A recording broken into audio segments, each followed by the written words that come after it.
Fashioned oatmeal with blueberries Blueberries, that's a lovely way to start the day. and an old-fashioned oatmeal. Okay, and you're on live right now. Old-fashioned. It means it's out of date. Yeah.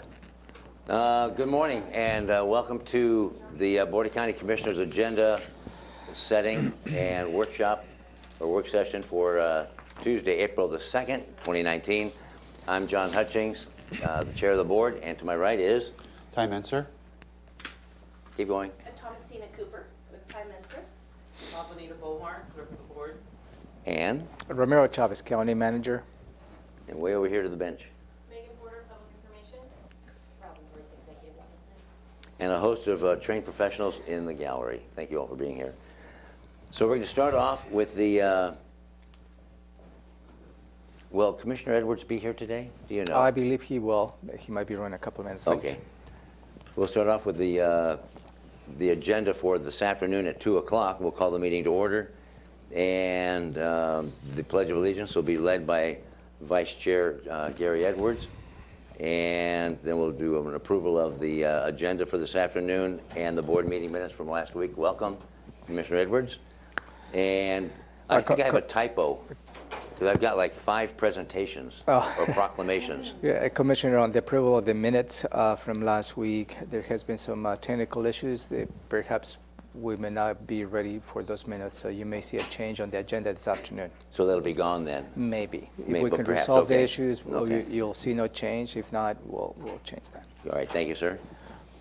And then we have a proclamation. The first one is National Service Recognition Day proclamation. Yes, Mr. Ryan Cole and Mr. Paul Larson from United Way, they'll be coming and receive a proclamation related to the National Service Recognition Day. They will be emphasizing the work the AmeriCorps as well as the Senior Corps has done at national level. And they will take also the opportunity as to what they do here in Thurston County. Beautiful. And we have a list, La Bonita, of folks that will be coming in. Yes, you do. You have a list of the names at your station and a sheet of paper, a cheat sheet with who's coming and which proclamation. Wonderful. Okay, thank you. The next proclamation is National Equal Pay Day. Yeah, either Ms. Hillary Ditmore or Sherry Reeves Spear from the YWCA will be coming and give a short presentation, and that will give the board an opportunity to highlight this particular proclamation. Okay. And I neglected to ask you, seatmates, do you have any questions or comments on National Service Recognition Day or National? Yeah, Shelley Slider, the director, will present and give a short presentation related to this proclamation. And the reason that you have this proclamation under the Board of County Commissioners is because the Board of Health is next week, and obviously since a month celebration, I think it's just prudent to have it at the first meeting in April, as opposed to wait until next week. All righty. And then proclamation on National Public Health Week. Likewise, Shelley Slider will give you some perspective this afternoon. And again, on normal circumstances, this will be part of the Board of Health meeting.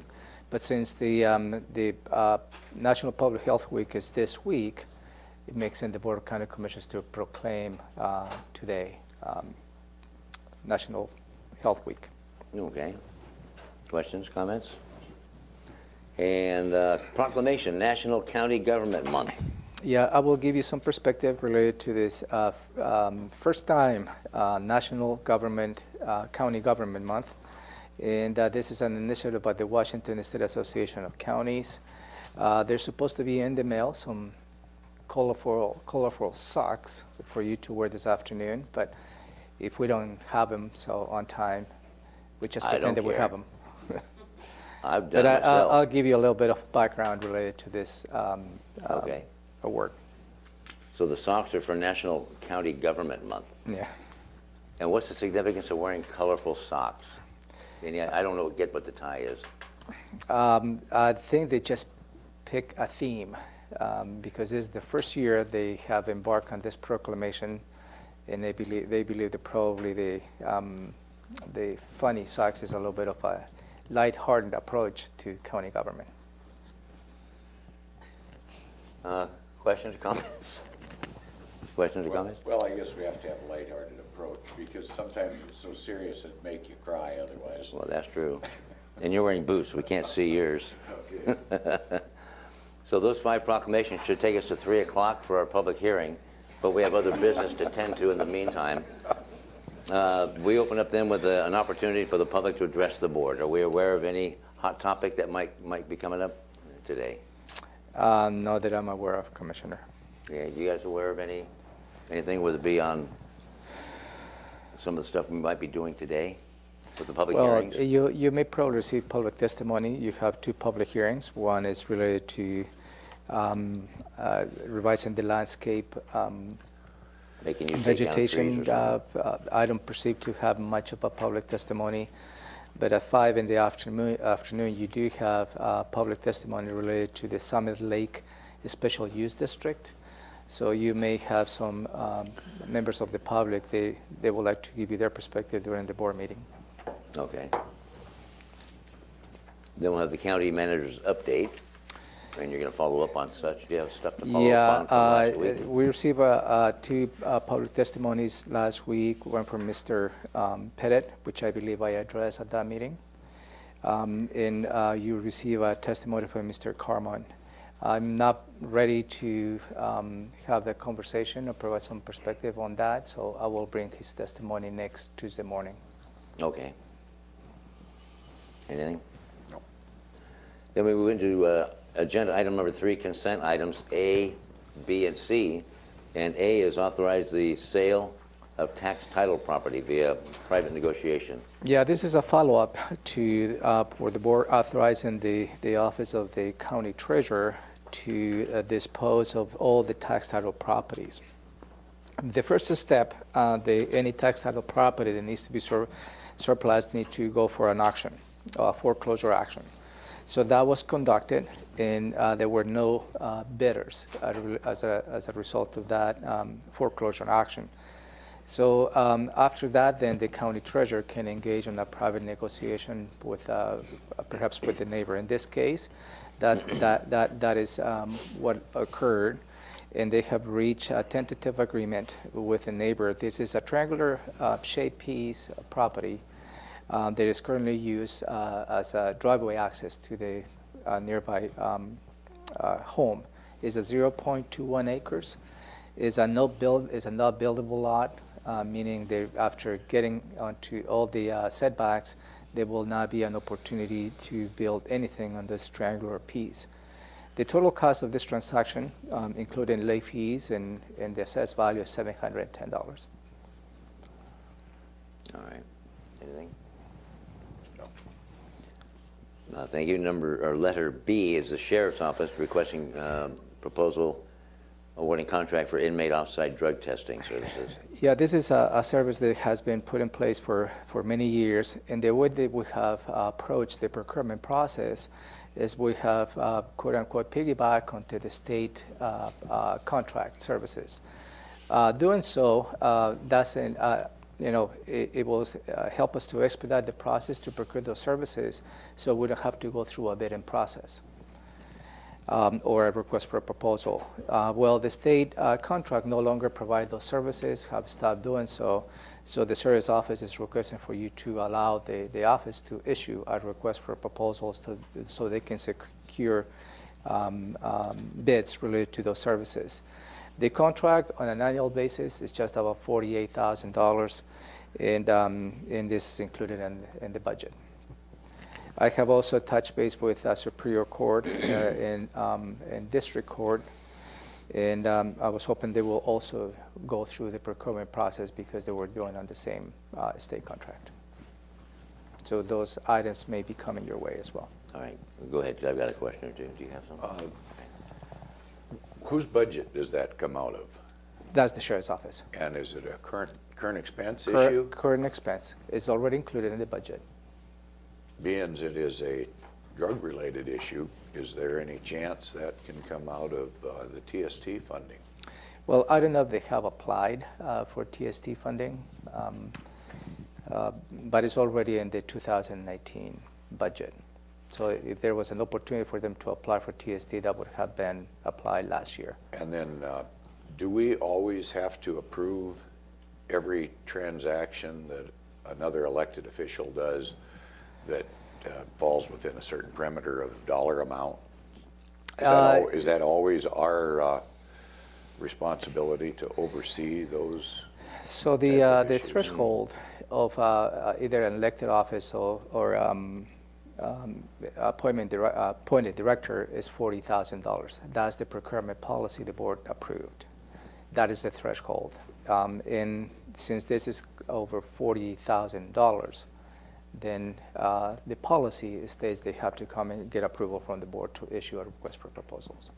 Okay, I guess I do understand that for department directors, but independently elected officials, I'm just wondering, does state law mandate that we have to do it that way? I just wonder if we're being redundant. We've already approved the budget at some point. Then we get quite a bit of activity that leads up to this issue in front of the board. I don't believe there is a mandated state law. From my point of view, is a good practice to have a consistent approach as to how we procure the services related to the county.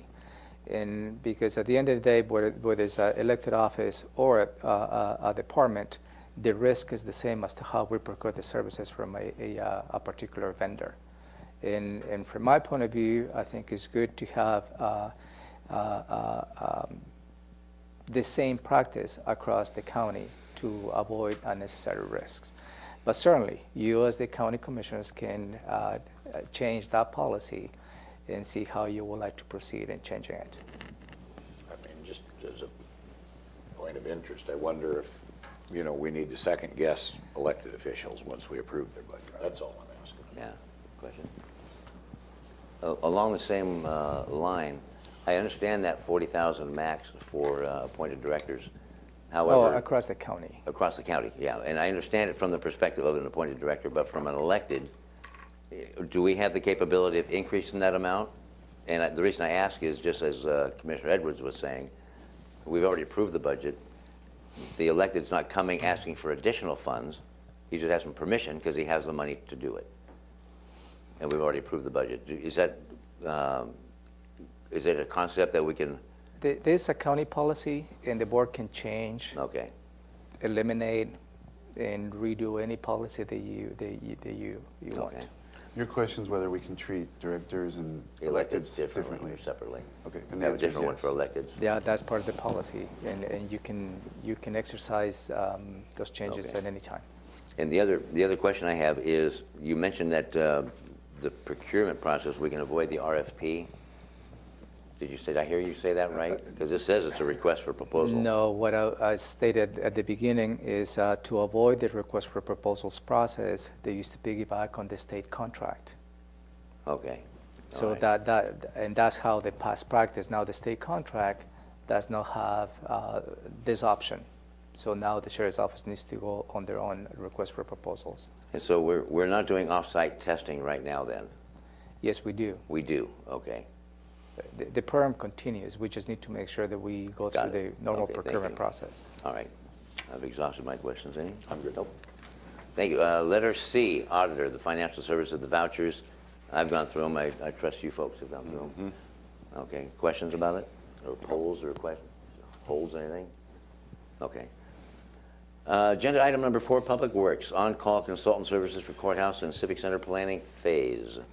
Yeah, this is a request for your consideration to increase the current contract that we have with Thomas Architecture Studios, and that's related to the professional support services. This firm is provided for the courthouse and the regional administrative building. Did I get that right? I think you got it right. Courthouse and the regional administrative building. Administration.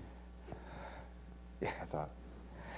And so he continued to provide the services, and this request is to increase the budget by $50,000 for a total of $350,000. This is, and also allowed the county manager to sign an amendment and subsequent amendments for up to 20% of the total cost. This is not general fund. This is a READ 1, as we have been funded this particular project. Have any questions? No, I don't think anybody has any questions. Go ahead, Commissioner Edwards. What's the additional $50,000 for? Do you have any questions? Not really. The additional $50,000 is many areas. That includes the survey they're currently conducting, because the consultant is a sub-consultant to this firm. Also, the additional $50,000 will cover the rendering image that this firm is doing related to the Plymouth Street site. Is there any reason that this has to be approved today? And the reason I ask that question is we're not 100% sure on what's going to happen. We've got an upcoming meeting that I think some decisions are going to be made about a potential election. And that courthouse isn't going to be, no matter how it goes, it wouldn't be done for a couple of years anyway. And I realize we have to have planning, but is it pertinent that this approval be made now instead of, say, 6 weeks from now? I don't know. I'm kind of going And looking for your expertise. we have a contract, and we have an obligation to pay for the services that we have rendered with the consultant. If you consider not to approve these additional expenditures, then we have to halt all the activities the consultant is doing for the courthouse project. So in other words, we've spent the $300,000 now, up till now, and now we're asking for more money to move forward over, and that's going to carry us through for the next couple of years?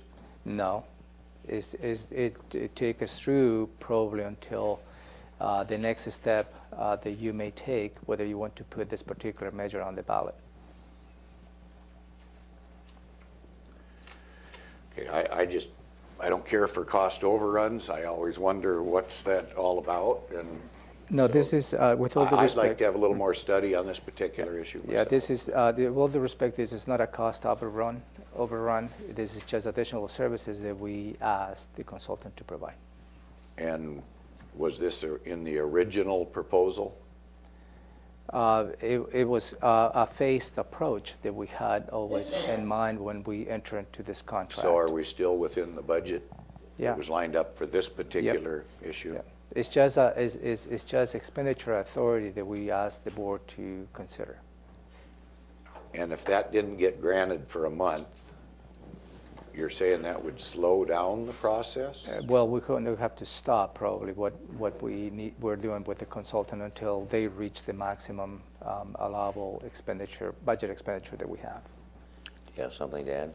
Yes, if I may clarify, it's not budget authority that they need, it's the authority to spend within the contract. We have plenty of budget authority. They are well within the budget that you have set for this fiscal year. It's a matter of the contract, and since we've already started on these services, we can't get more services without the contract being extended. It's not the budget, it's the contract. It's expenditure authority. Right. Yeah. Ty? Thank you, that clarified Yeah. for me, but did we discuss this last week? Because I don't remember. Last week I mentioned to the board that it was an item that was coming to your attention to increase the contract. Okay. And So we we didn't touched have it it in specifically. passing. This is just the, but I did brief the board that a new item was coming. Okay. Let me ask the board something. Is this something you would benefit, either of you or both of you would benefit from more information or a deeper dive into this topic? Well, it would for me. I'm just trying to watch out for the taxpayers and where this thing is going to go. Got that? I'm okay with it, but I'd never like to, I would respect Commissioner Edwards wanting additional time, given that I don't hear that there's a fire burning. But Is this something we can push, hit the pause button until next week? Was there a time crunch we're under? You have the latitude to do whatever you please, commissioners. Well, I realize that, but are we under a time deadline? Yes, that's what I brought this issue in front of you. And what is our deadline? I was hoping that you will act on this today. So is today the deadline? Well, there is not a deadline, there's an urgency. There's urgency to get work progressing? Yeah. But Okay. certainly if you like to stop, we'll stop it. Okay, and I'm not interested. I don't think get any more information that I need to make a decision on this. I'm ready to go. What happens? Do we have to send somebody home and they don't work for a week, or what actually takes place on something like this? I just see this coming on rather quickly without any discussion. That's my concern. Nobody's going home. I just say, so what does happen? Well, If we don't approve this week, but we do it next week? As just stated, I mean, we have to watch how the expenditure rate the consultant is going through on the tasks that we already approved. And in some cases, where we may have to delay some of the payments if we don't have the expenditure authority. Do we lose a week of progress? It could be. Okay. Anything further? So you're looking for a thumbs up or down at this point? Yeah, whether you like to take this afternoon or This delay it, afternoon. it's up to your, however you like to approach this. And what say you? I'm down. I want to do a thumbs up, given that it's within Okay. Yeah, the budget. Based on what Robin Based said. on what Robin said. yeah. All right. Agenda item number 5, Public Health and Social Services, adopting ordinance amending Chapter 5.49 of the Thurston County Code pertaining to treatment sales tax. Yeah, last week you held a public hearing related to this particular item. That was on March 26, 2019. You received no public testimony, and as a result of that, there was a quorum on the board, and the board decided to delay the action for you to consider adopting this, the changes to Chapter 5.49, which is related to the Thurston County Treatment Sales Tax Advisory Committee to increase from existing 7 members for up to 9 members. All right, any questions? Anything? No. Okay, thank you. Item number 6, CPED, Community Planning and Economic Development, Critical Areas Regulation, and the Comprehensive Plan update. Yeah, this is a follow-up to last Tuesday on March 26. So let me take you back a little bit in terms of the history. Commissioner Hutchins was not part of the conversation. So this is related to the comp plan amendments as the county was last year out of compliance. As you may recall, as a result of that, stated by the Department of Commerce, the county filed a suit against that determination because we believe the Department of Commerce didn't have the right to state that we're out of compliance since we were working on the update of the comp plan as a whole. The result of that, the non-compliance, was the Department of Ecology withheld grants that was already awarded to the county. So we reached a settlement with the Department of Commerce, and they changed the status to, I believe, overdue. Overdue. Okay. And which a little bit softer, and that really applies to all the counties in the many jurisdictions across the state. But what happens is the Department of Ecology is still withholding some of the grant funds that have been allocated to the county. And the reason as to what they're withholding is because of the critical area ordinance. Because the critical area ordinance is moving right along with all the comp plan amendments. Although the critical area ordinance was already passed and enacted back in 2012, and there really has not been any changes. And this proposal, what it does is decouple the critical area ordinance from the whole process of the comp plan amendment. And it does 2 things. You formally adopt the critical area ordinance via this ordinance, and from our perspective, it puts in compliance in the eyes of the Department of Ecology because this is the area in which they're really interested. So I believe that is a win-win situation. Decoupling this critical area ordinance, there is no changes associated with this action that you may consider taking this afternoon, because again, the ordinance in which they updated the critical area ordinance was passed in 2012. Anything on that? No, we talked about it quite a bit. I mean, my understanding is there's no substantive change to anything. It's simply a procedural or process change to try to get this grant funding that we're seeking It's formalizing the adoption. based on what we've already done. Okay, Gary? I guess I intend on supporting this motion, but I am aggravated beyond belief that we've got a Department of Ecology at the state level that nitpicks us to death, holds us to a higher standard than other jurisdictions at times.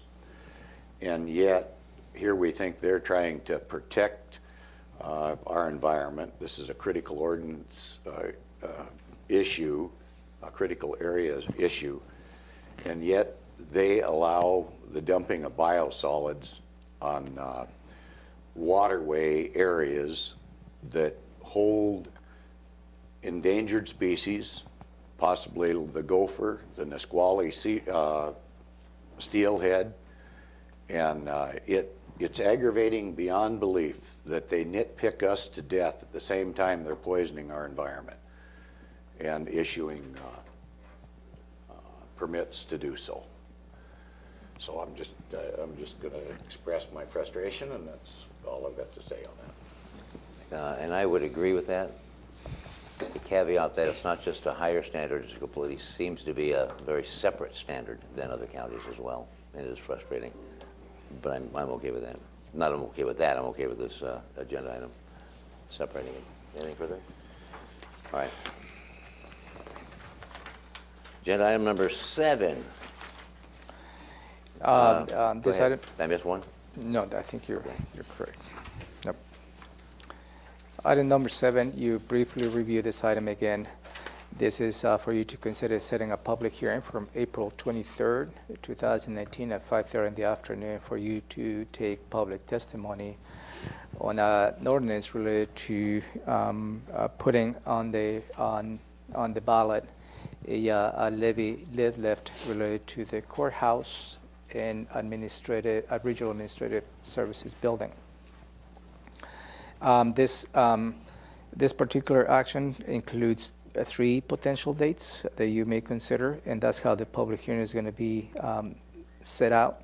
That will be for the special election on August 6, 2019, the general election November 5, 2019, or February 11, 2020. Is one of the 3 options that you may consider the public testimony you will be receiving. And after you receive public testimony, I will schedule a follow-up meeting on this, and then I will arrange for you to make a decision in early May, because that's the deadline of putting anything on the ballot for the special election in August. I just want to make sure the board has all the options and latitude to make this decision. All right. In terms of the timing. Go ahead. What type of advertising will take place on this particular hearing? For the public hearing, we just go through the normal advertisement related to any public hearing that we conduct. On the newspaper, we post it online. Hang on. Can I go to the PIO real quick? Might have more information for you. Sure. Okay, Megan Porter, Public Information Supervisor, and I also have a draft news release that we will send out about this as well. I'm just waiting for the actual motion to happen before I send that out, but so we have something going in that into. It'll go on our homepage, it'll go on the project webpage, it'll go out on social media. Excuse me, so we will advertise this. And that press release goes to Thurston Talk as well? It does go to Thurston Talk, yeah. Okay, thank you. Go ahead. Will it go out to the different municipalities, say as a posting? Do we do that and then the papers of record? I can definitely send it to the different jurisdictions. I think it's important to do so. Okay. Although I have questions, I think it's healthy for our community to be able to have input into this type of a decision when we're talking about a major decision. So I'm all for posting it. Commissioner Messer? Nothing else? My only question is, and I know what the answer is, but I want the public to hear this as well. If we're setting this, if we set it for a public hearing on April the 23rd, and if the sentiment seems to be, and this is should, with all caps, should the public say, we want this, we would opt for this to be in August. Is there sufficient time between April 23rd and the next time we chat about this to make that all happen? Yeah, and that's where, in terms of the timing, yes. April 23rd is the public hearing. We'll arrange a follow-up meeting for you to talk about what you've heard during the public testimony. And then will be enough time, which is in the first week in May, if you choose to put this on the ballot on August 6th. So that will be enough time. Okay. All right. Any further? Any further? All right. Thank you. Then we got the commissioner's report and the county manager's report, and then adjournment. Then we move right in at 3 o'clock to a public hearing from Public Works on a code amendment regarding the landscaping and vegetation management.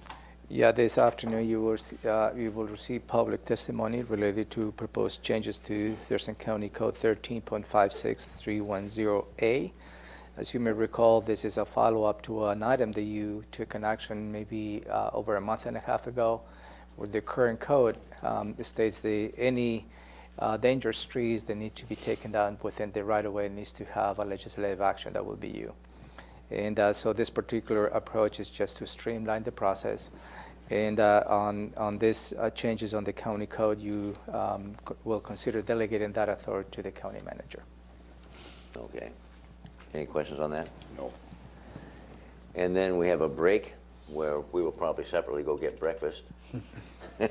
And then at 5 o'clock, we have we're back again for another public hearing on Summit Lake Special Use District. Yeah, this is another public hearing where you receive public testimony related to the proposal to form a special use district on the Summit Lake.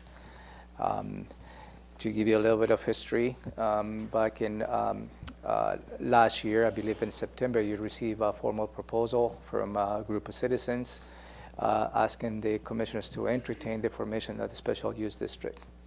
The state law requires the Board of County Commissioners to accept that. It needs to be sent to the county engineer, and the county engineer needs to determine whether this proposal is feasible, viable. The county engineer provided that report to you back in, I believe, in early December, which he concluded that it was a feasible request for you to consider. So the next step in the process is for you to receive public testimony related to this particular approach. By the sheer nature of this public hearing, even the result of that, you are now forming the district. Just to make sure that that is clear. What you do, you allow the process to continue, because eventually the property owners within this district need to vote whether they like to be part of this district, and also they like to vote as to how much money they want to tax themselves to manage the district. So this is just the first step of many steps that you may consider. And well, what would you first? And if I remember correctly, when we do a public hearing, there is sort of a framing of that Yes. issue. You know, as I said last week, I want it to be clear to people. We'll listen to them talk about any aspect of this, but I want them to be clear about what our decision is, and if they have comments pertinent to whether or not we should allow the process to go forward, Yeah. those are the comments that are going to be most on point.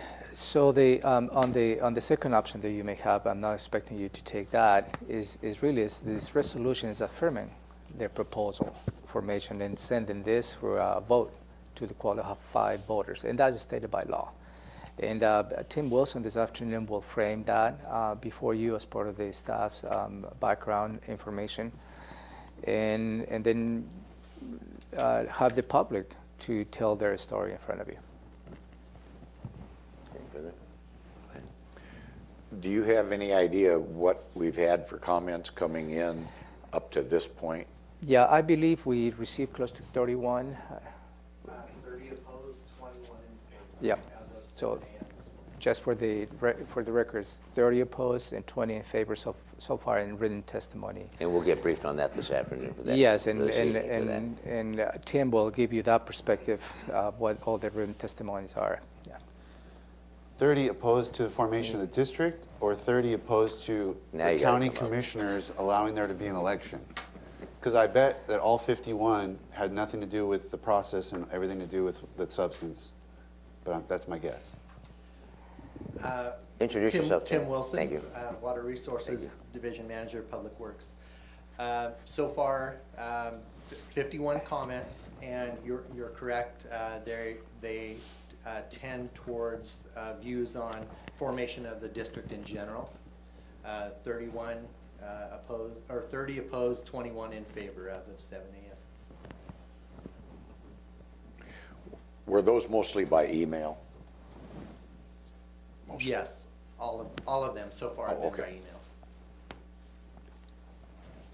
Okay, and of those, I hate to put you on the spot, of the 31 or of the 21, we're able to ferret out their separate residences, or they're one or two or two or three, or multiple from one residence? There are many of them that are husband and wife from one residence, and in that case, we counted them as separate comments if there was two signatories, as they're each allowed a vote if we were to move down. Okay.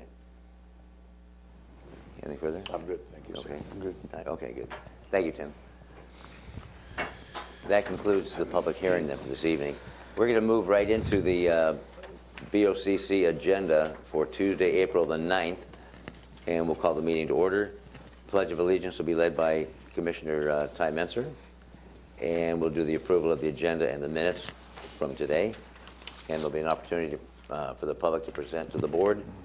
And I'm going to guess we don't know anything this far in advance yet. No, but I will follow up with a couple of public testimonies. Yeah. Okay, as you will with agenda item number 2, county manager updates. Yeah.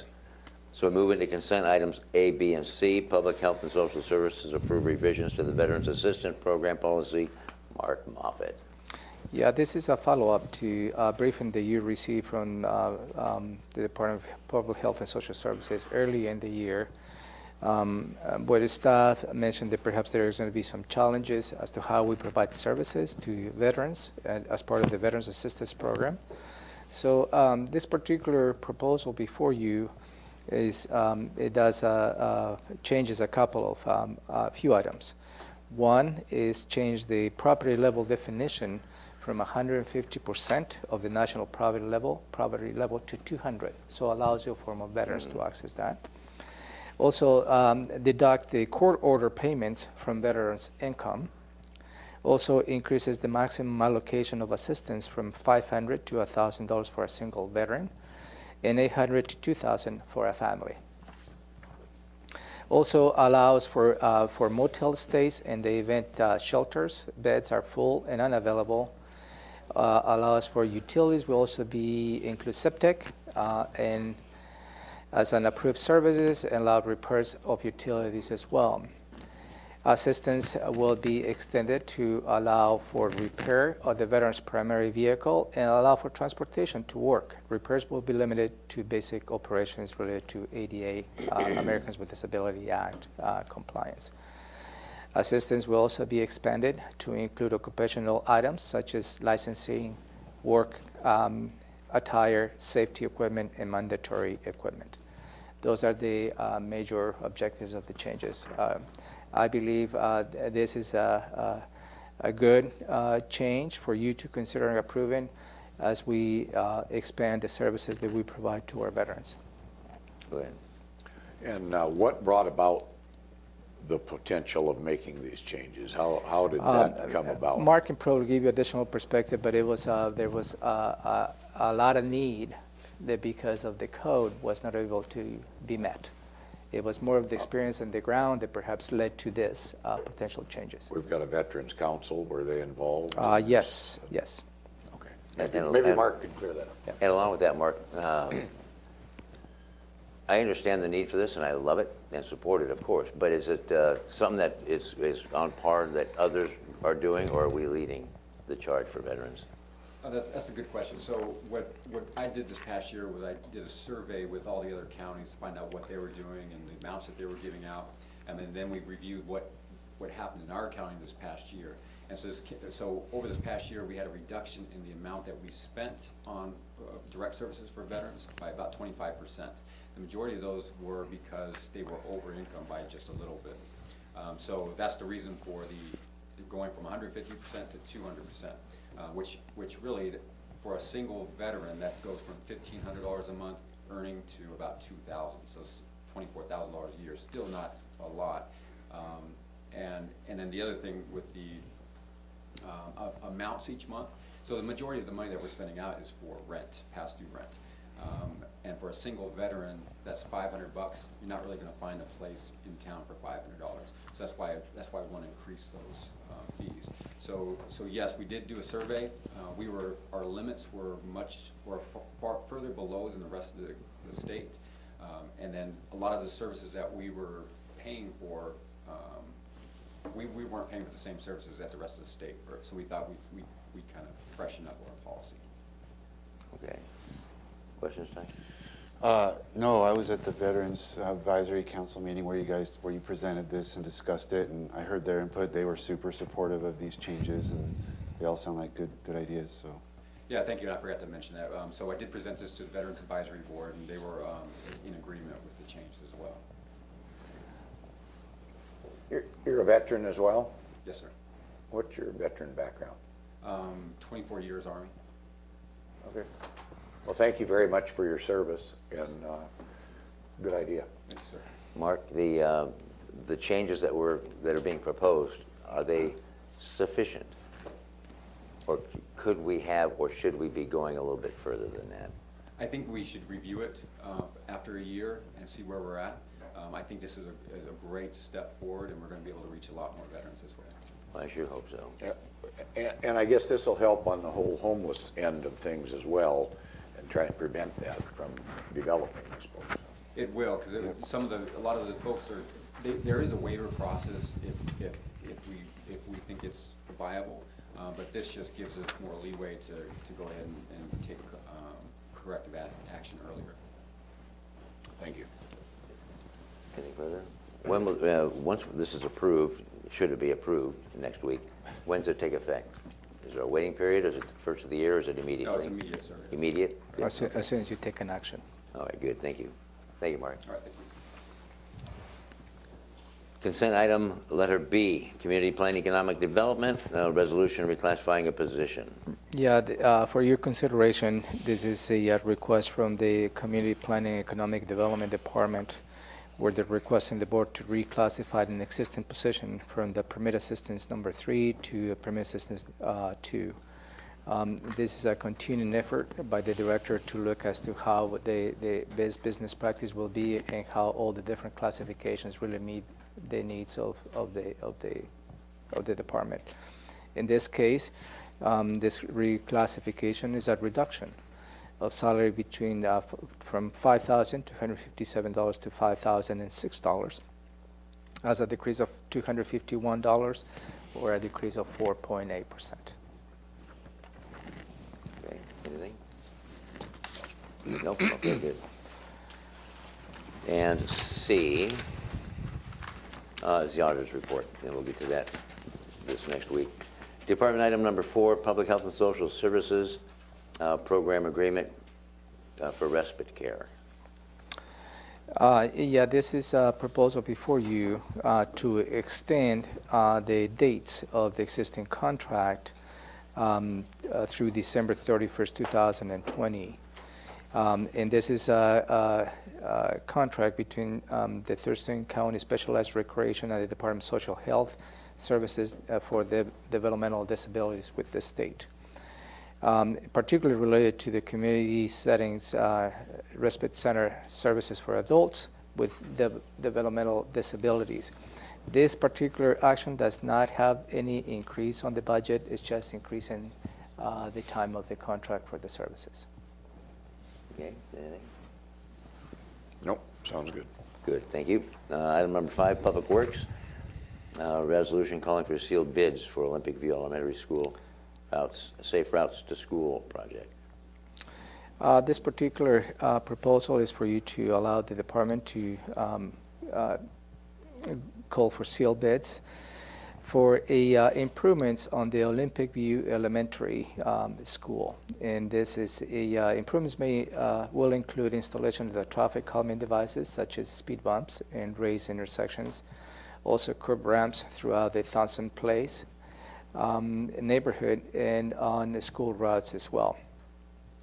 This is the cost of this particular improvements is $600,000. There is all fully funded by state and federal grants, and does not include any local match. I like that. And this is a larger effort. Really, the Department of Public Works as well as the Department of Public Health and Social Services have coordinated as to how we can probably implement a safe route to schools and all the schools. In this case, is the Olympic View Elementary. Okay, anything? Anything? Good, then Public Works Agenda Item 5B, resolution for sealed bids again, overlay program. Yeah, this is a yearly request from the Department of Public Works, and this is to implement the 2019 overlay program. This program this year includes overlaying portions of Ball Hills roads from Yelm, the City of Yelm limits to Vale Road intersections, and also segments from Vale Road from milepost 3.5 to 4.6, just about a mile into Vale Road from that intersection.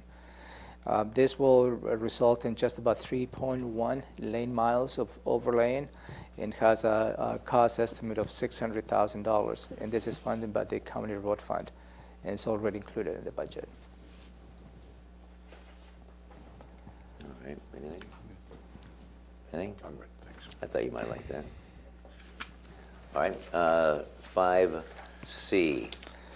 This Sealed bids. is also an annual request to the board to authorize the department to call for sealed bids for supply of many different materials related to asphalt activities. And this is when the public works staff and the road crews use those materials. So this approach, what it does is, as opposed for us to purchase those materials on an on-need basis, we just secure the price at the beginning of the year with a vendor. So we don't have any surprises down the road when we need those materials coming into the maintenance and operations side of the business. The amount of money again? Thank you. I didn't get it. This is probably $1.2 million. And it's already included on the road fund. This is an annual request. This is an annual request. And where do we, in the years past, where do we purchase our asphalt? Depending on the low The bidder. bid, low bidder? Yeah. Is it been over the last several years, is it all over the map, or is it predominantly one or two locations? It varies from Lakeside to Mills, it's depending on how that is. And also, I believe the vendors, depending on what type of work they have ahead on the summer, is how they provide the bids. But is it always outside the county, the asphalt that we buy? No, always. Lakeside has provided services in the past, yeah. Okay. All right. And 5D, sealed bids again, chip seal. Yeah, this is another yearly request, and this is to issue a call for seal bids for the 2019 chip seal program.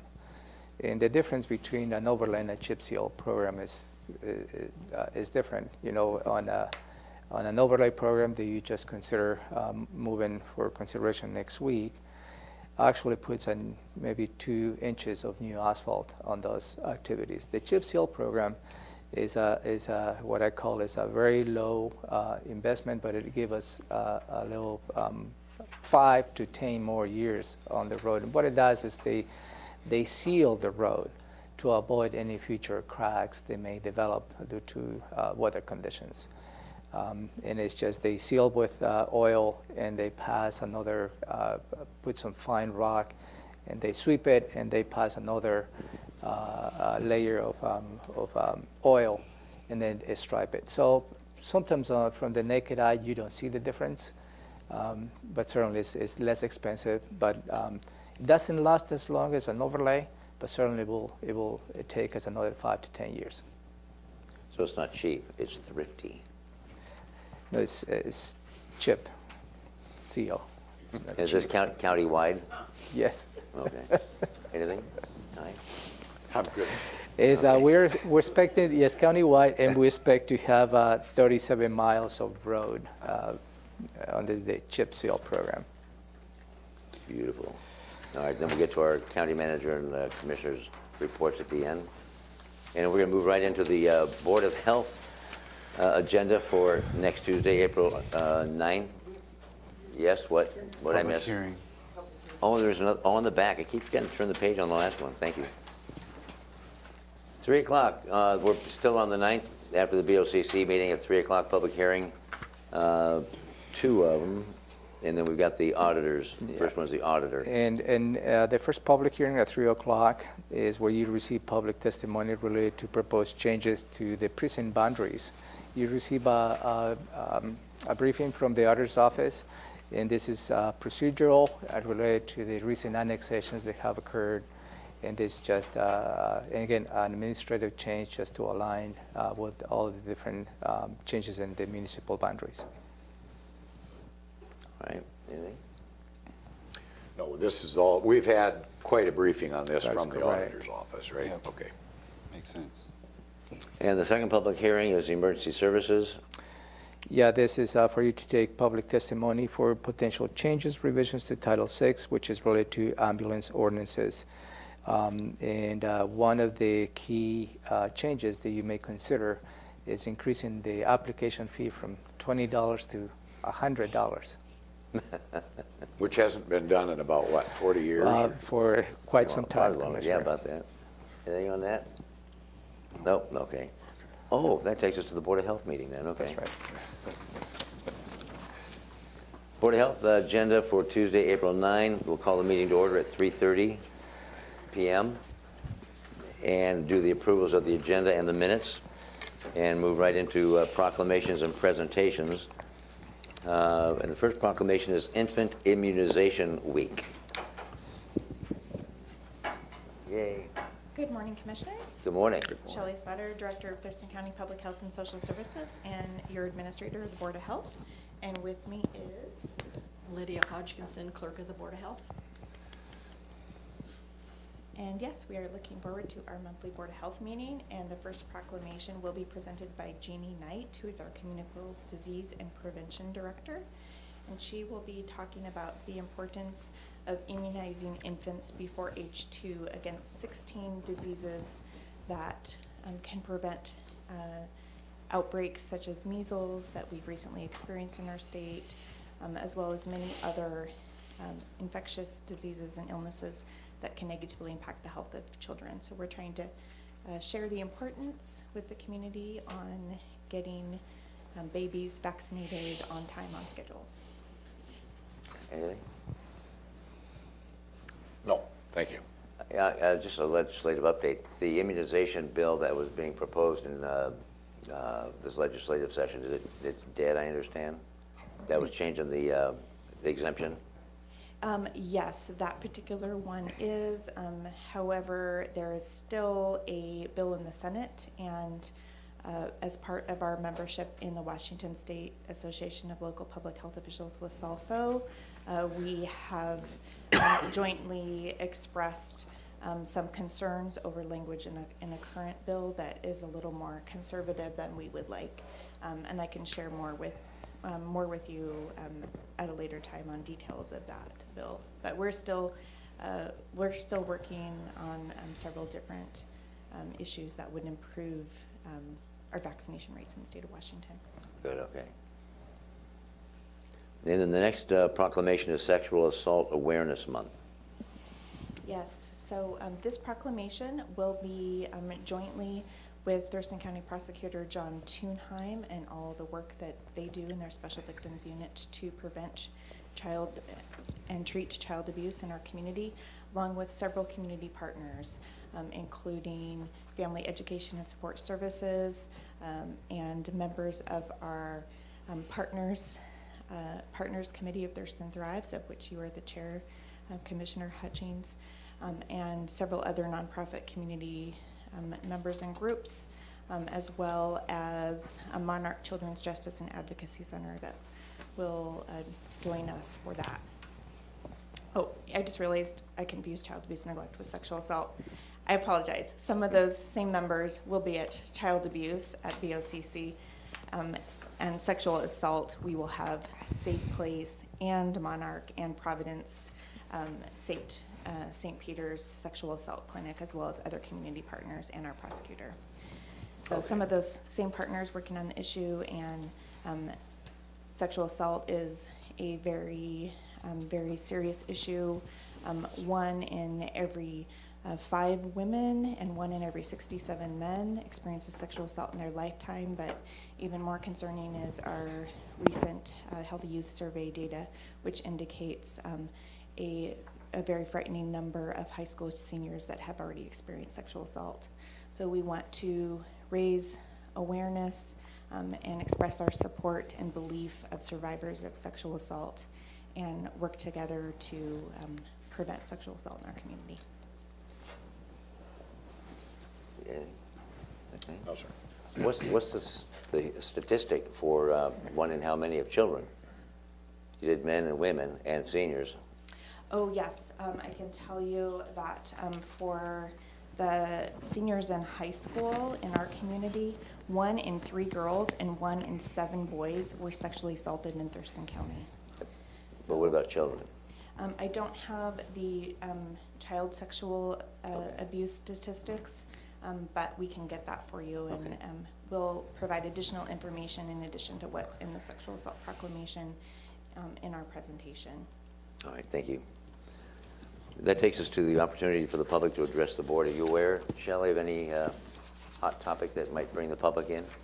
I'm not aware of any, since immunizations is one that is one of our proclamations. Sometimes that can be an issue that people feel passionately about coming to speak upon, but we're not aware of any.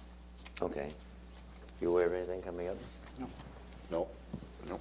All right, takes us to item number 4 on the agenda, homeless, public health crisis update. And Keeley. Yes, so in June of 2018, as you know, the Board of Health proclaimed homelessness a public health emergency and crisis in our community. And since then, we have hired Keeley Marino, who is Thurston County's Homeless and Affordable Housing Coordinator, and she will be providing an update on all the work that she's been doing and focus on the lens of health in response to this crisis. Well, she's quite busy. Anything? And then we're going to move into department items and the presentation on the Medical Reserve Corps. Yes, Jennifer Dixon, our Education and Outreach Program Assistant in our Public Health Emergency Preparedness and Response Team, will be highlighting the great work of the Thurston County Medical Reserve Corps in the recent statewide measles emergency that was declared and experienced in Clark County. We had a team of professional volunteers that are part of our Thurston County Medical Reserve Corps that participated in that response. And so we would like to highlight the great work they do, the importance of the Medical Reserve Corps that we have here in our community, and recognize them. Great. Anything? And item number 6, agenda item number 6, Surface Water Program Update, Art Story.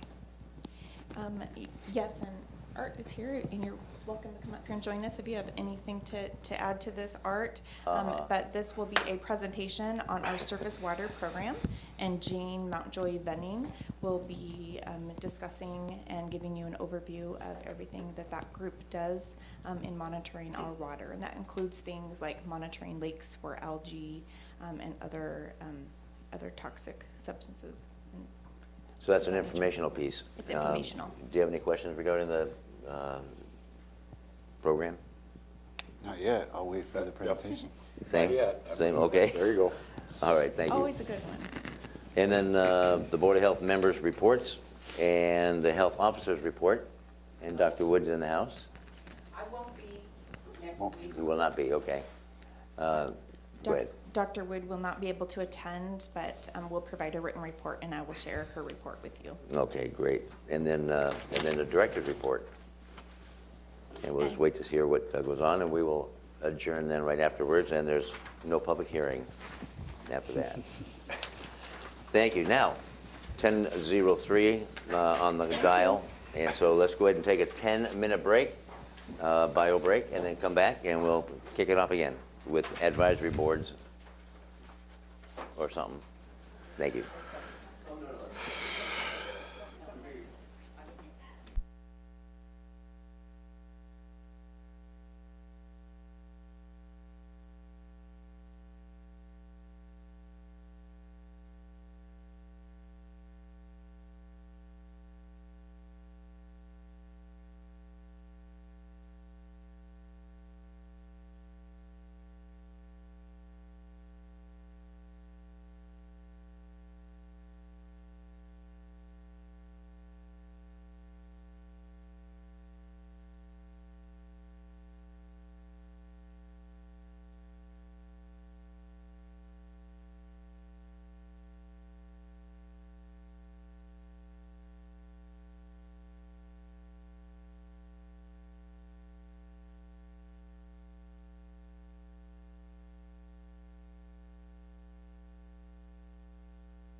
All right, we're back again, thank you.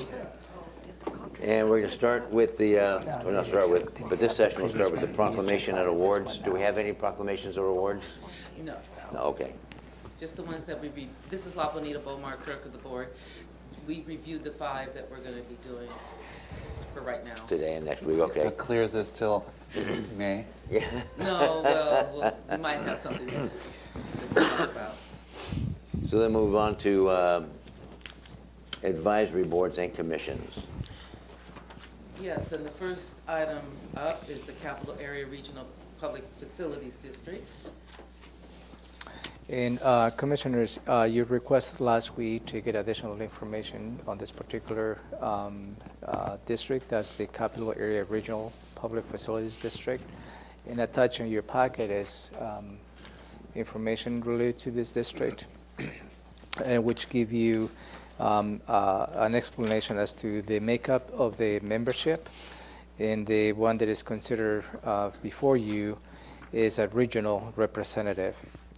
So the Capital Area Public Facilities District is a municipal corporation that has a special taxing district created by Lacey, Olympia, Tumwater, and Thurston County back in 2003. It finances payments bonds issued by Lacey and Olympia for construction of 2 regional centers. Is the Lacey Regional Athletic Complex and the Olympia Hands-On Children's Museum. Those 2 projects have a long history, and really this is the district's authorized to receive 0.033% of the state's share of the sales tax, and use tax generated in the 4 jurisdictions allowed by RCW 8214390. So this district really was for those 2 projects. To make a long story short, and I think probably Robin can help on the history, that's when also the county was contemplated way back then to build a convention center.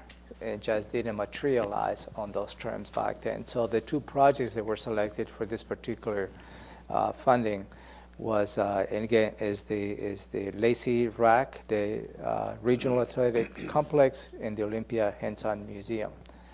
And this board oversees the expenditures of and the operations of those 2 facilities. I'm just looking to see the,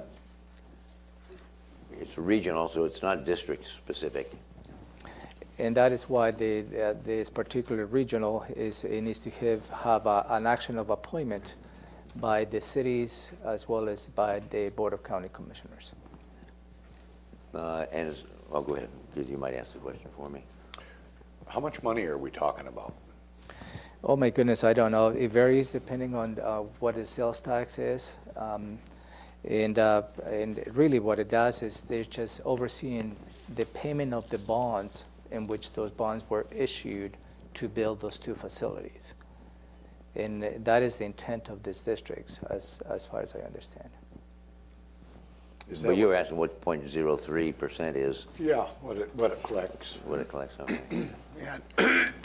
Annually, and I really don't have a good understanding of where it collects those funds from. If it was on a map, would it be Olympia, Lacey, Tumwater, Thurston County, the urban growth area, Is the whole halfway to region. Yelm? Is the whole region. It's what? The whole region. Is the And entire that region is Thurston County. all of Thurston County, total. But is a state share, is not part of our sales tax share. So it's a 0.033% of the state share of the sales tax. That goes towards this as a form of economic development. That is correct. So there is not taking money away from our share of the sales tax. It's from 6.5 cents per dollar that goes to the state. So we get a little bit of a return. I'm trying to equate that. We get 1/4 of 1 cent, I think, per gallon of gas purchased or something. So I'm just trying to figure that out. In what are we talking about here? Is it quite a quite a lot of money? Is it a 20-year bond for those issues? I believe it's a 20-year bond for both, yeah. I guess I don't know very much about this, and I just kind of like to know something about things that I'm. Yeah, so what else would you like to know, Commissioner? This is an appointment that the City of Lacey is requesting for you to consider. That's for Mr. John, are you pronouncing Grusam? Grusam? I don't know him, and I have no problem with that portion of it. I'd just like to know a little bit if I get asked. You know, the public So sometimes will ask if- us about our meetings, and If you can help me as to what additional information you would like, certainly we can provide that information for you. is this request for this appointment kind of what, everything goes through the Board of County Commissioners, or it comes from a particular jurisdiction? Does Yelm get one? Does Rainier get one? So- I'm just looking for the breakdown Yeah. of that. So right here on the first page, they have the makeup of the membership. So the one you're considering is a vacant position, which is a regional representative.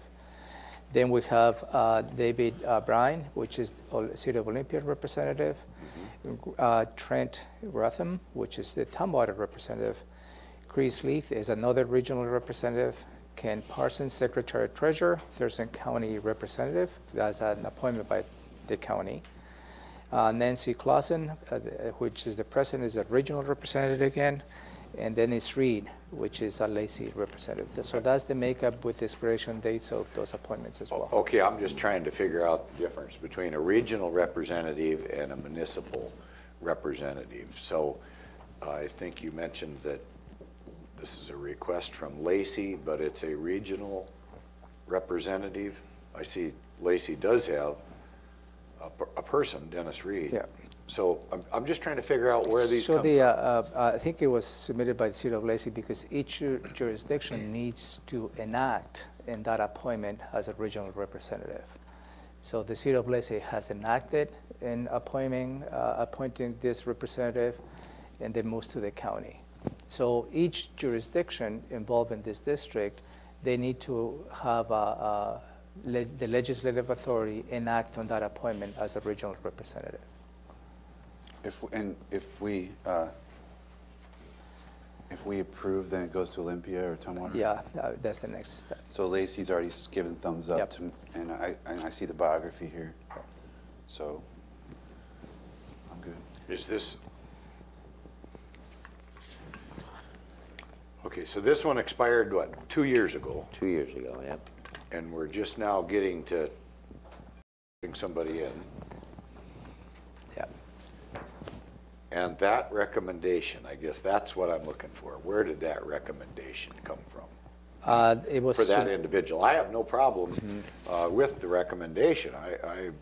So it was forwarded by the City of Lacey to the county as the next step. And therein, I'm asking why that is, if Lacey's got a different representative, Mr. Dennis Reed.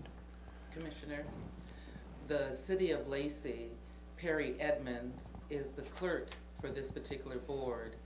So she put out a notice seeking an individual. It took quite some time to get someone to send in their biography, and that's how this came about. They sent out an advertisement, just like we would for a board or a commission. But it came from City of Lacey because Perry Edmonds is actually the staff to this particular board. Okay, but this person, Provides the administrative Yes. functions. Yes. but this person might be a regional person for the whole county, I guess. Is that possible? Yeah, it represents the region, yeah. Okay. I don't want to taint Mr. Gossam at all, because I have no animosity, but I just like to know a little bit more about appointments when we make them. And not because I'm suspicious necessarily, just because I'm always looking to have a complete understanding of what I'm doing with the taxpayers' money. So is there any reason we can have a week to look at this? This is the first I've heard of it. No, you heard that last week, Commissioner. Do you need more time? I don't either. No, you're good to go. Yeah. But if you need additional information, please let me know. So specifically Okay, as to how. even though we might approve it, right now, it sounds like it's gonna get approved, if I had to guess. And I certainly don't want to taint this gentleman by voting against him. I've got no reason to do so. But I would like to have just a little more knowledge as time goes on about this particular topic. Go ahead. Well, is this, I mean, what is the time, I mean, we're not doing this today, right? No. So- Next week. Whether you like to include on today's agenda or next week, that's the direction that we're looking for, because at this point, it's not in any of your agendas for today or next week, Yeah. this formal appointment. I'm This fine is- to have the time Commissioner Edwards wants to have, that's fine. Okay, that's all I'm wondering. I'm just, before we make the appointment, I'd like to know a little more. So if all. you can give me maybe offline additional details as to what little more you would like to, because I believe based on the previous request by the board, we provided additional information about the board, which is stated on this piece of document. So if there's anything beyond this information, please help me understand what else you need. After reading all this and the previous information, and seeing that this position has been vacant for 2 years, another week won't matter. No. But I have all I need, especially what you provided, La Bonita, that Lacey, the administrator of the programs from Lacey, Yes. that individual advertised. I don't know how many came in, how many applicants came in or people of interest came in, but looking at Mr. Grousom's biography, that he's a veteran and a distinguished public service award from Lacey, and worked on Parks Commission, Parks Improvement District, buildings and something with St. Peter's Hospital, building and service department, St. Pete's Hospital, loss prevention. And this guy, I don't mean this guy derogatorily, but he knows his stuff. Friends of the Lacey Library, yeah, super volunteer and Yeah. I mean, So it's- I'm okay administering bonds is, I'm So I'm surprised we okay. found anybody that wants to. with this application, but I'm willing, if the seatmates want to wait a week, we'll wait a week. Yeah, and he does, he sounds super to me too in reviewing his resume. I'm just not very So I need knowledgeable nothing. about this. So, When I ask a question about how much money are we talking about, and the answer I get back is, well, I'm not sure, I don't know, I'm here to watch out for the taxpayers' money, that's all. Well, these folks are. This money never comes to the county. Never comes to us. They're Yeah, it never involved. comes to the county. It goes to the facilities district. This district was established before I came to the county, but Uh-huh. just looking at this document, the money would be skimmed off the top, if you will. What would have gone to the state of Washington from sales tax in Thurston County. It goes directly to the public facilities district. It's a separate district, just like the court district, or the port district, or a school district. They get their own money. The laws in RCW Chapter 35 govern the structure of this board and probably their duties.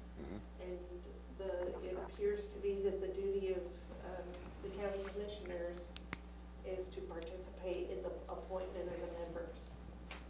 Okay. I recognize one of the board members, and I intend to give them a call is all, and just ask. I just think we have a responsibility to the taxpayers to know about what the No, business absolutely. we're conducting. I And totally I agree. don't, and in this case, I don't. That's all I'm, I totally agree. So the only thing that I ask, if you can help me understand what additional information you need so I can provide this to you. I guess I probably won't, I don't know as I'll need anything. Okay. Once I have communication with one of the board members that I do know, that probably is going to satisfy my Okay. questions. Sounds I'll, good. You know, So Dr. you would like to delay this decision until next Tuesday? Yeah, At that's that point, you will decide whether to put it on the agenda at some point, or you want to put it on the agenda for next week? I guess that's what I'd like to, put it on the agenda for next week. Yes, yeah, I would. That's my And- request. and I'm good with that too. Okay. I'll probably have my questions answered by then. Thank you. Thank you. Next is Planning Commission. We have one vacancy for District Number 1. It's a district-specific commission. And the only applicant that we have is Don Zinghan. Yes. And I spoke with him a week ago And he is still, his application was in about 6 months ago when there was no appointment opportunity. So I contacted him, had a nice chat with him, and he's still very interested in being appointed to the Planning Commission. And what else do you need, or what else do you folks need to know about that? I happen to know the gentleman, and I think everything's okay. I mean, Okay. But it's your appointment. He and his Just- wife you're are just- currently in Arizona, and they're due back in about 2 weeks' time. My question on Don was that from his resume, which had a lot of impressive stuff, it was all out of the area. And I just wondered what his connection to Thurston County is, besides, and how long he's lived here. With the Planning Commission in particular, it seems like you kind of need to know where we've come from and where we're going. I didn't see, it just wasn't there, and his professional stuff was all out of county. So I wasn't sure if he had connection to Thurston County or not. Yeah, go ahead. You want me to comment on that? Yep, yeah, go ahead, please. In my conversation with that gentleman, maybe 6 months ago, he expressed an interest in serving his community because he's got a bunch of grandkids here. And he's a new resident to Thurston County. You're right, he was a Boeing executive, and I think he was a mayor from a town up in King County somewhere. He just thinks he has something to offer and wants to be actively involved. That's all, to continue his community service. But he does have quite a family connection here to the area. He and his wife, they snowbird and currently live in Olympia. And that's all I was going to add, is that their family and grandkids live in the area as well, live in Thurston County. So that's what brought him to Thurston County after his retirement. That's it. So snowbird means they leave the area for half the I year? think 2 or 3 months. And I asked that question. I said, if you're out of the area, would that work? And he said, if he's on a committee, he makes a point of participating, and whether he comes back for birthdays and different things like that, he'll just schedule it. It sounded to me. Now, I haven't talked to him about this in That's what he 6 told me. months, That's what he told me yes. last week. If there was something pressing, he would just come back and commit, take care of the issue. They don't leave and check out, and Washington's dead to them. He's very committed and responsible, and if he's part of a commission, he will attend and be a productive member. So what is the pleasure of the board? I'd like to appoint him. Yeah, and I would also like to appoint him. It does, those are concerns for me. I'm going to abstain on this vote. Okay, so since the majority will bring this appointment for your consideration this afternoon, or next week? Next week. Okay. More work for next week. Thank you. A reappointment, Agriculture Advisory Board. Pat Levine's been on the board since 2003, and she would like to be reappointed. And so would staff like her to be reappointed. Okay. I don't know her, so I'm going by. what I don't you know her, guys so say. fine Okay. with me, hasn't been a So we'll problem. bring this appointment for next week as well. Yeah, last 16 years, the name hasn't come up as any issue. PhD, Stanford in ecology. I think we're pretty lucky to have somebody like that. Okay. Storm and surface water, go ahead, Labanita. Andrew Harding, he's been a member since 2016, and staff is recommending he be reappointed. Is it a 3-year term, 2-year term, 4-year term? 3. Oh, it is 3, that's odd. Isn't it odd? In my head. And any concerns been brought forth or recommendations? No, Nobody's knocking the door down trying to no, they're get not. in on either one of these, it sounds like, maybe, huh? And he's in here, is he? There he is. Yeah.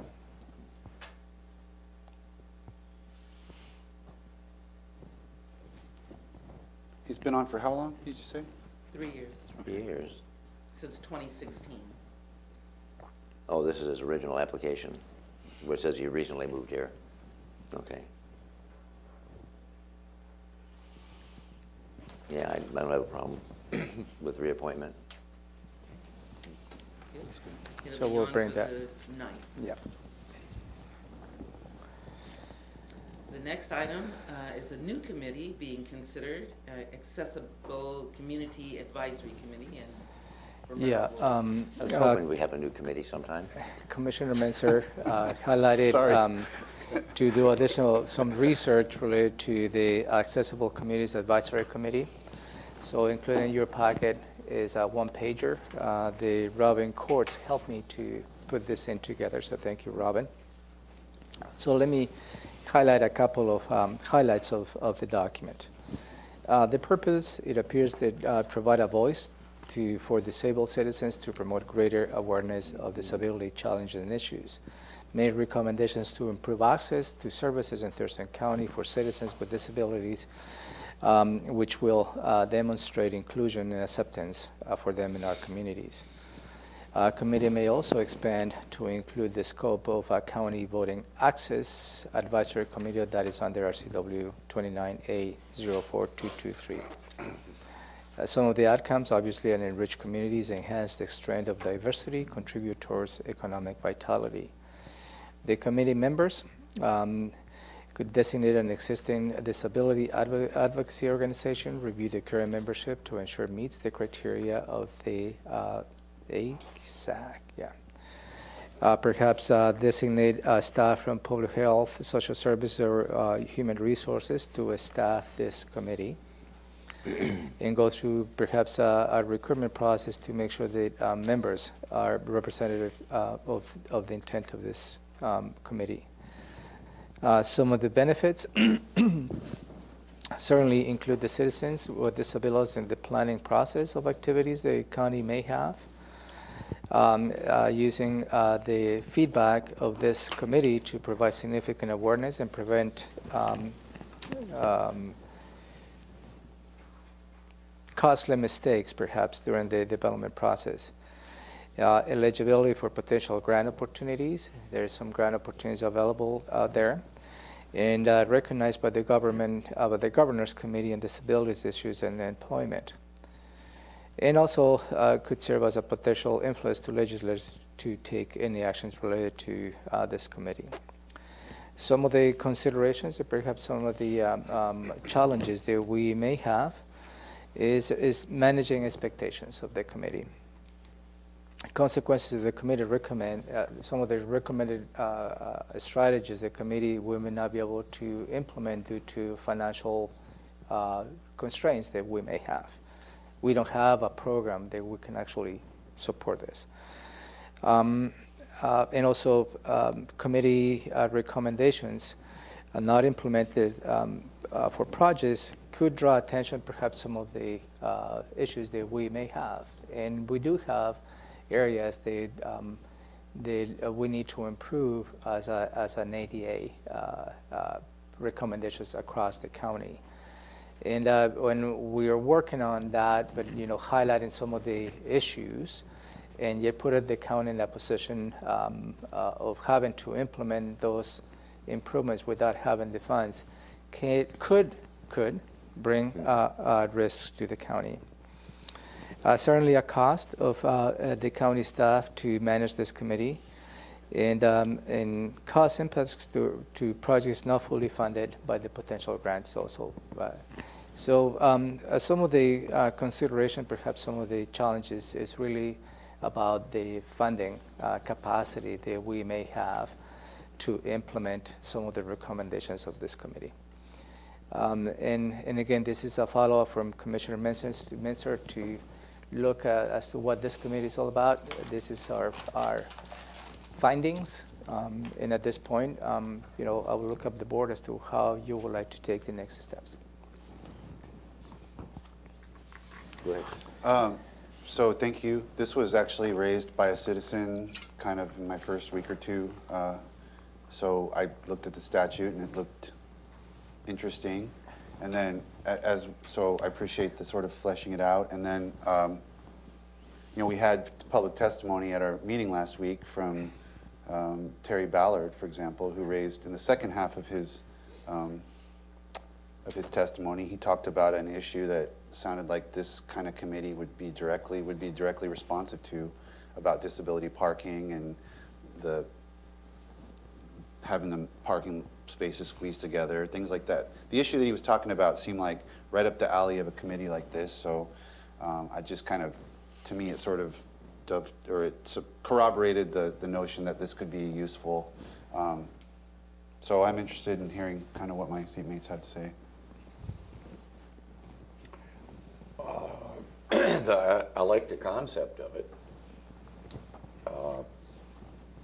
I'd like to know how advisory actually works. I'm recognizing some of these other comments in here when it comes to prioritizing and dollar amounts. I know we have ran into areas with other committees that they're very concerned about their particular activities, and then they wonder why we didn't dedicate all the funding to their particular issues.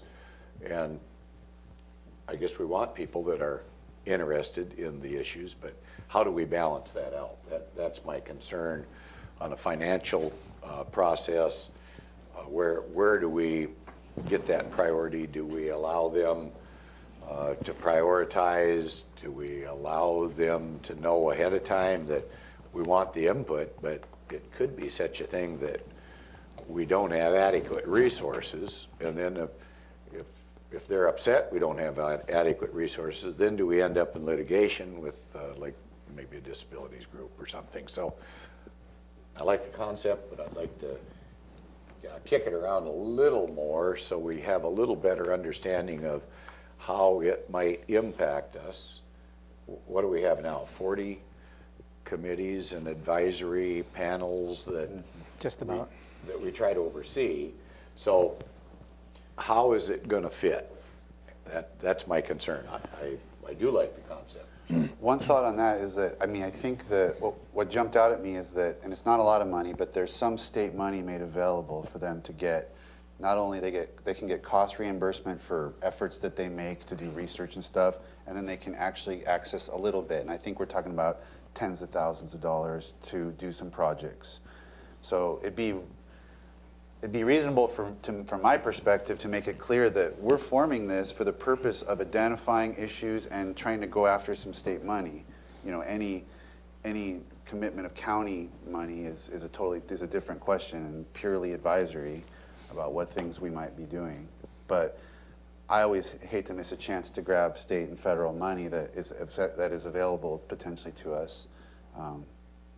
So that's my thought about the money part. But because I agree with you, we can't make commitments to large scale things And I guess, based on these recommendations. again, I like the concept, but I think we need more time than just this 10-minute discussion we're going to have on it here, and find out maybe what's going on in other jurisdictions, so we don't. Do we know how many of them there are? Yeah, I mean, I'm just trying to figure out what are others doing, and how do they deal with those individuals? I mean, boy, you're stuck. I don't know. You're living in a wheelchair. I would say whatever they came up with is pretty darn high on the priority list, you know. But how do we address that if we don't have resources to take care of our needs now? So I'd like to flesh it out just a little more before we make a commitment to do so. Yeah, Commissioner, this is just the first, task, the responsive to Commissioner Ministers. At least from my point of view, I was not expecting for you to make a decision today. Just to be clear. Just that we'll have a little more discussion on this. Yeah. Come up with. I mean, we're supposed to abide by ADA things. Well, we probably haven't covered every ADA violation that we've got in existence, and now if that becomes, maybe where it should be at a higher level of awareness, are we going to be obligated to, and with what resources? And if the governor had a fund that, hey, we're going to cover what you come up with, I'm all for it, but it seems like we're always trying to figure out ways to do things with very limited resources, and how do we prioritize? So before I get to Robin, I'd like to weigh in on this. And, well, we'll have to find out what the next steps are, of course, and you'll have that well thought out. But when I read the purpose, and it's providing a voice for disabled citizens, I don't care what it costs. I don't care. We'll figure it out.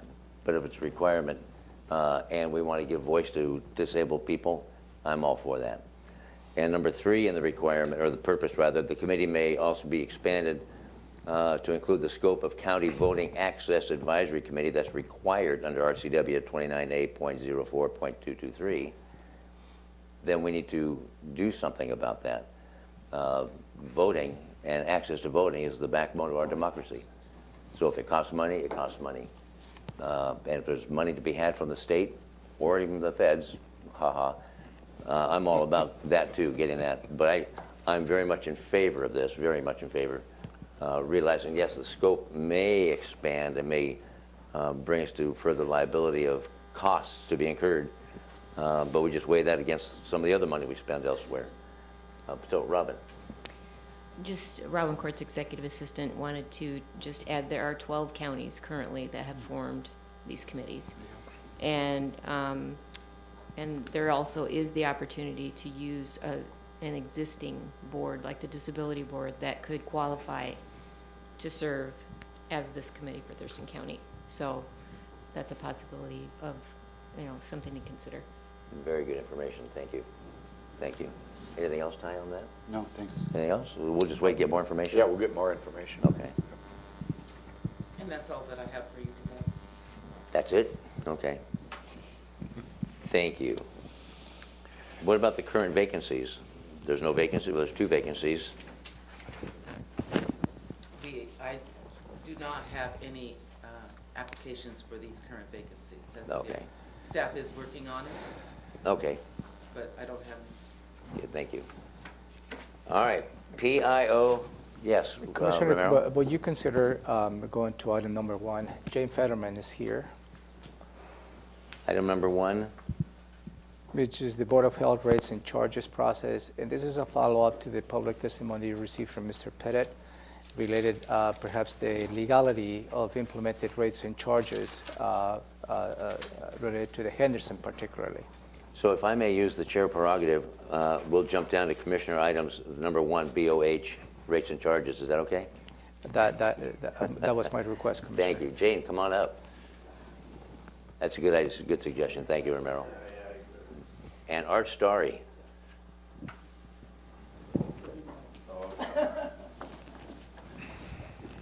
I was wondering why you were here. So I don't Right, know. will you introduce yourself, please? Yes, certainly I will. Jane Futterman, Deputy Prosecuting Attorney, and I was asked to come over. And my understanding is that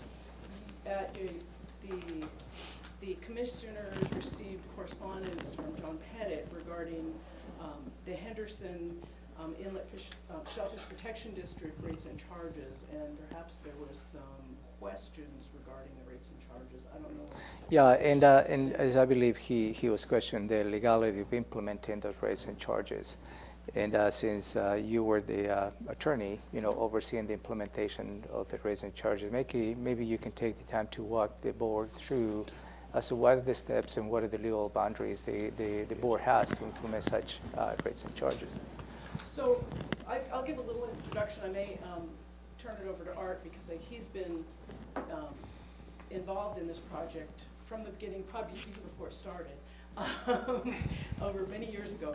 So the Shellfish Protection District for the Henderson Inlet was established, I believe in 2001 by the Board of County Commissioners, and that's the entity. It's the Shellfish Protection District, but it's not a separate district from the county. It's a district, sort of like some of the other entities formed by the board, where the Board of County Commissioners does oversee it. So the Henderson Inlet Shellfish Protection District was formed in, I believe, 2001 as a result of water quality downgrades that resulted in commercial shellfish growers being unable to harvest within the Henderson Inlet. So when that happens, when there are water quality downgrades where there are areas closed to shellfish harvest because of water quality problems, the state can direct and mandate that a county establish a shellfish protection district. And that's what happened for regions within the Henderson Inlet.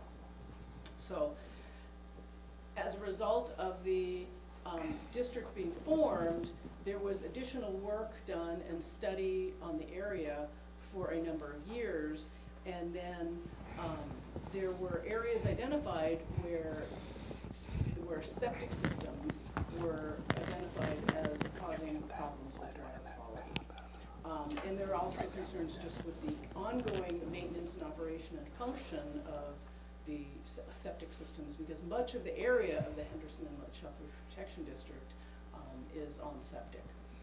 So the Board of County Commissioners, and actually I just want to clarify, these rates and charges were adopted by the Board of County Commissioners, not the Board of Health. Right.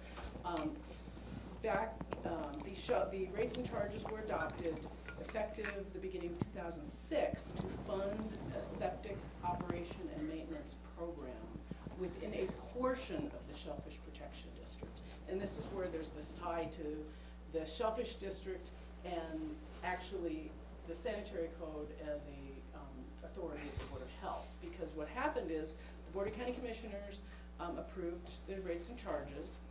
Within, and the rates and charges are specifically on properties where there is, certainly, on properties where there is a septic system, where the drainage of the property would result, is likely to result in some drainage toward the Henderson Inlet.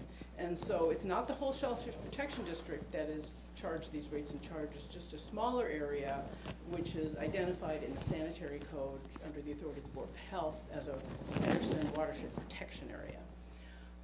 I worked closely with Art and staff from the health department as they took the information on drainage, on the functioning of septic systems to identify what is the appropriate boundary of the area.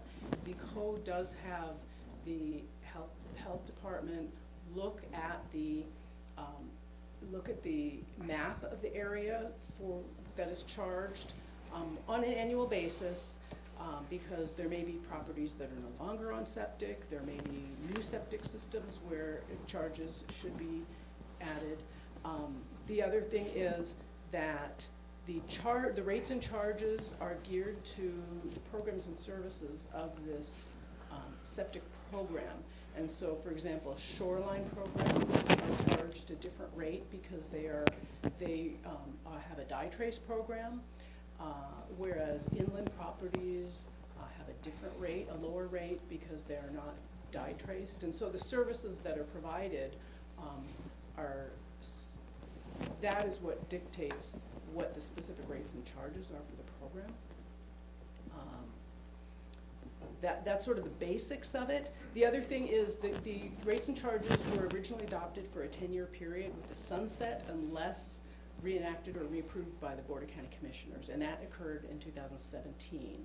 So in 2017, an ordinance was approved extending the rates and charges for an additional 10 years, which goes currently until December 31st, 2027.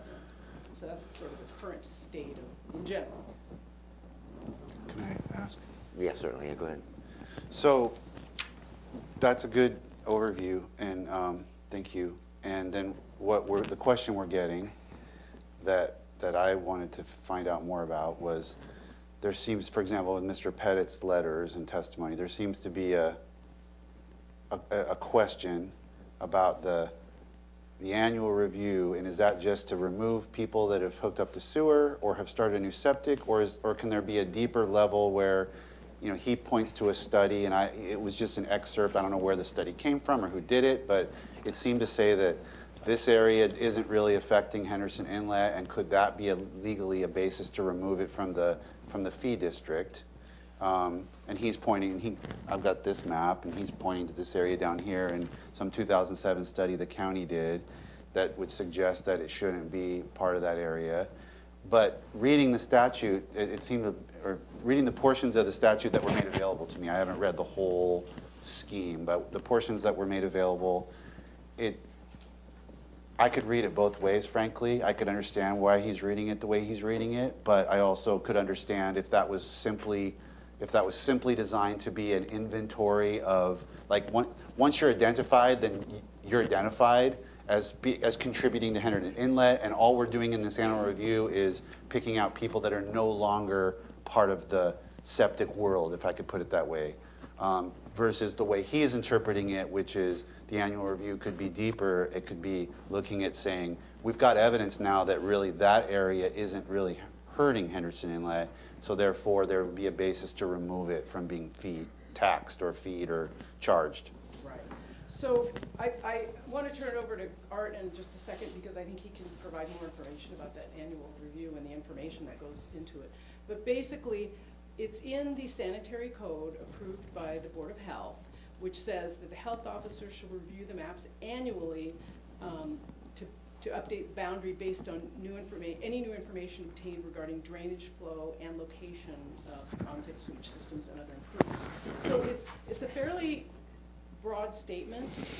That is what the health department has had to work with. And so they've conducted what they believe to be the appropriate annual review based on that. One thing I would say is that, and Art, I think, can address the specific information provided by Mr. Pettit, but the program, it was set up as an operation and maintenance program. So and that's specifically authorized under the state law, is to have septic operation and maintenance programs. So it's not just to identify a system that is currently in failure, and once it's fixed, it should no longer be in the program. It's ongoing operation and maintenance, so the idea of these rates and charges are to use to have ongoing regulatory program to make sure the septic systems continue to function. So I would say that the state law would be there to address ongoing maintenance so that we make sure that future systems, septic systems, don't fail, to prevent failures and to make sure that systems continue to be operational, so that water quality tests that come back as improvement don't necessarily mean you should take properties out of the program. It means you're having achievements, things are working better, and you want to make sure they continue to function appropriately. And so one of the concerns that I saw with the information provided is we've had some water quality improvements.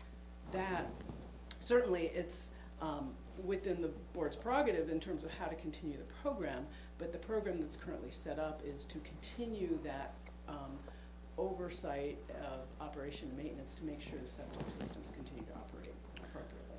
Okay, so I think there's a tension, and again, I need to probably read the whole statutory thing, but just based on the information I'm given, it feels like there's a tension between saying that you've been, as I said, you've been identified, and now you're part of this you're part of the area of concern, and whether or not you improve or we find out that there's not as much impact as we thought, we need to keep ongoing maintenance to make sure that there's no problems, versus the language that you said is pretty broad, saying that if there's information showing that you are not impacting the Henderson Inlet, it can be removed from the area. I mean, those two things seem to be in tension with each other. Certainly. Let me turn it to Art, and because I think he can better address some of that.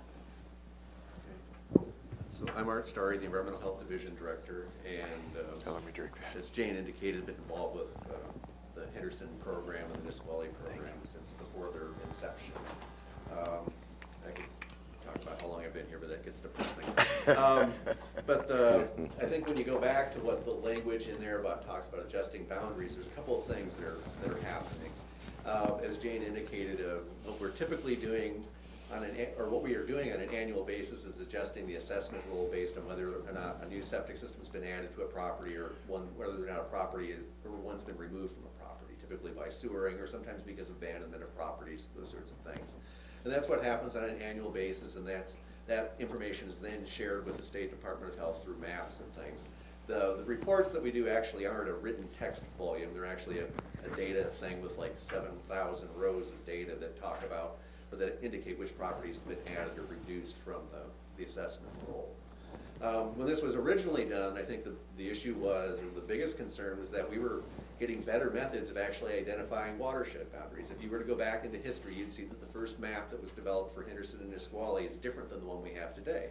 And the reason it's different, besides the properties that have come in and out based on septic systems, is improvements in the technology for identifying watersheds, LiDAR technology. So the boundaries have changed a little bit over time, and that's what I think part of that section in the code was intended to address, is that if we get better information about changes in watersheds or sub-boundaries, we need to be able to reflect that. And in particular, where that came into play is that a few properties were taken out of Henderson and put into Nisqually because we had a better idea of where the boundary was between the two.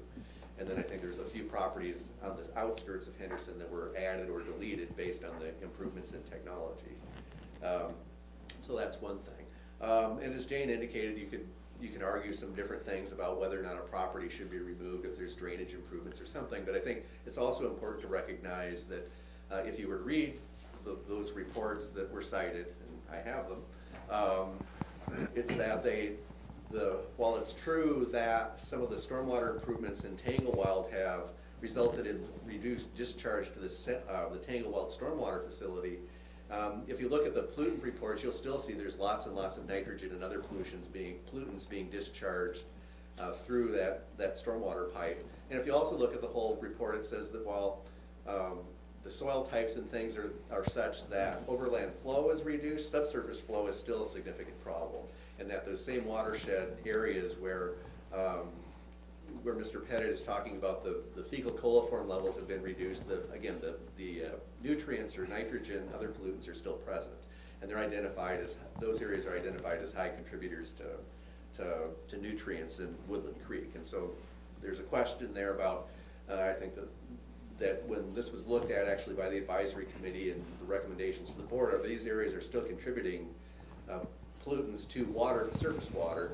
And as Jane indicated, there are also areas where once you fix a problem, it doesn't mean you've addressed it forever. That on-site systems always require monitoring and maintenance, and things can change over time, as we found out with the Dobbs Creek area of Henderson Inlet, where years ago water quality was very good. Then we've had recent declines in water quality in Dobbs Creek and Fleming Creeks, and we've actually had a small downgrade in shellfish harvesting areas. So it shows that there is an ongoing need for monitoring and maintenance even after you repair a system. So I think that those are the arguments that the board could consider in saying, well, should we adjust the boundary or not? I think there's a lot of information that suggests the boundary should stay the same, and that the language in there reflects that that's appropriate. I could go on and on, but that's just a bit more information.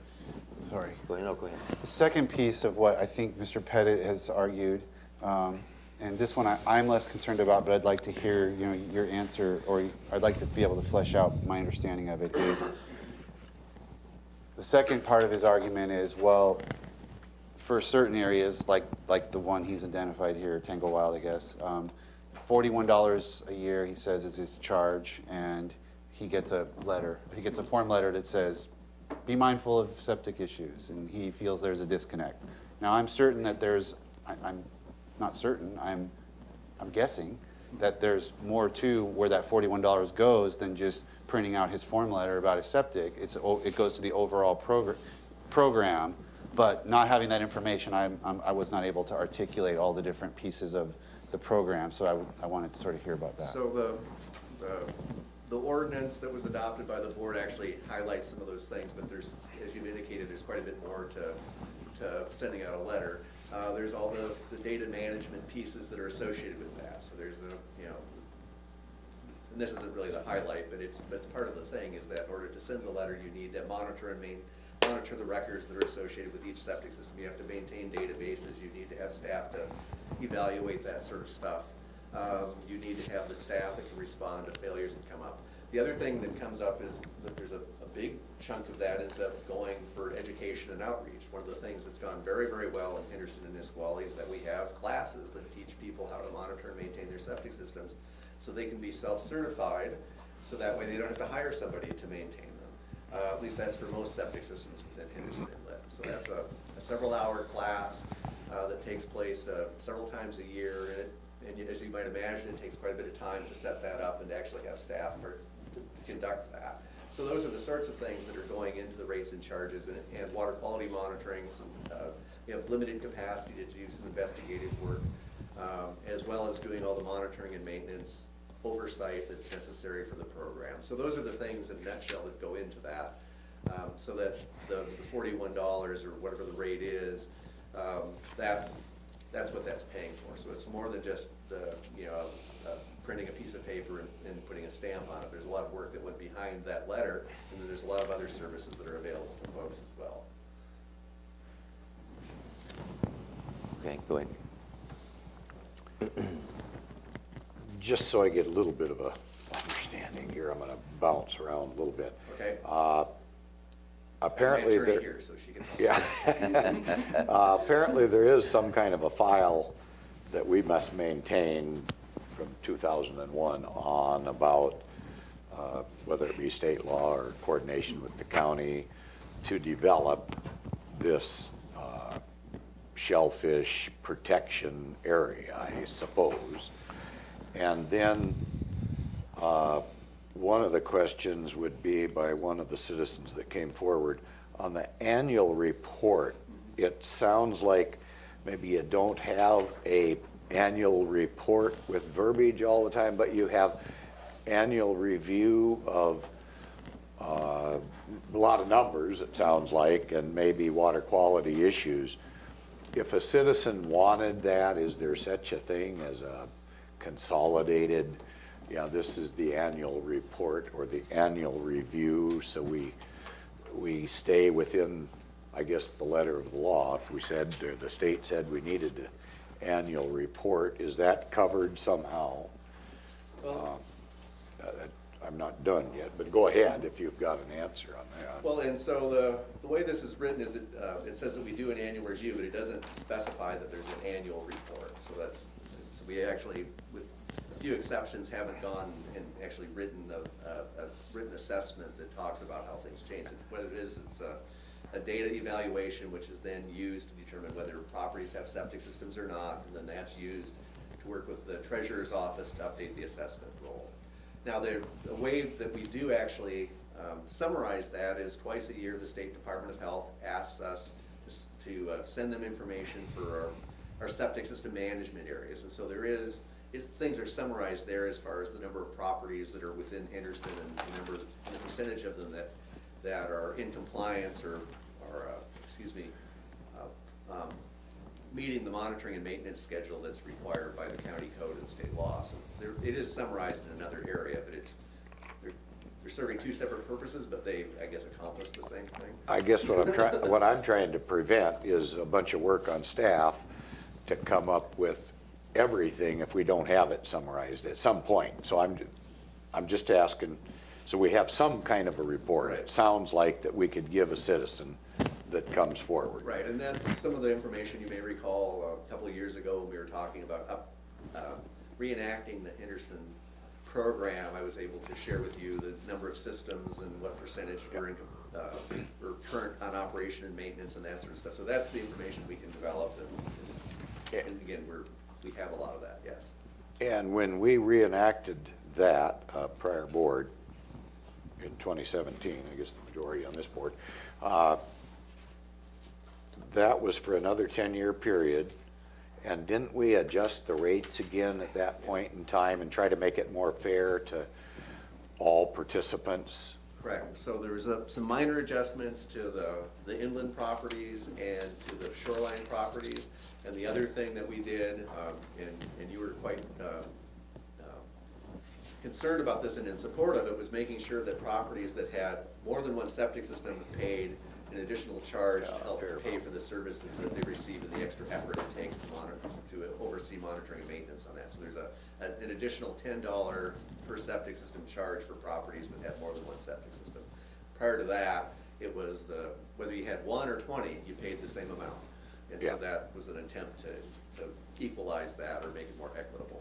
Okay, then if you do have an on-site septic system and then you transfer, I don't know, maybe through an annexation or something, to, say, lot, are they then removed Yes. from that? Even though, I mean, everyone that I know lives in a watershed of one piece. I don't know if anybody that, astronauts I guess don't, but everybody else lives in a watershed. So they're contributing in some fashion or another through a drippy car or a street runoff or whatever. And once in a while, we end up in a situation where we get a better grade in a particular area. Yeah, you can harvest shellfish there because the water quality is better. And then once in a while, we might get a scolding that you can't because things are out of whack. But we wouldn't necessarily take off one geographical area because things are a little better there, because pretty soon it won't be better, I guess. Is that the thought behind how this works? I mean, as we get better, we're not better everywhere.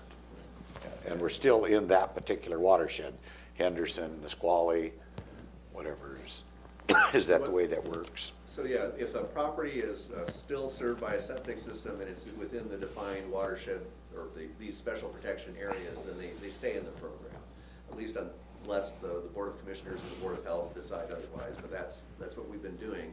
In the case of, you mentioned lot, in the case of properties that are converted to sewer, then they are taken off because this is a septic system monitoring and maintenance rate and charge.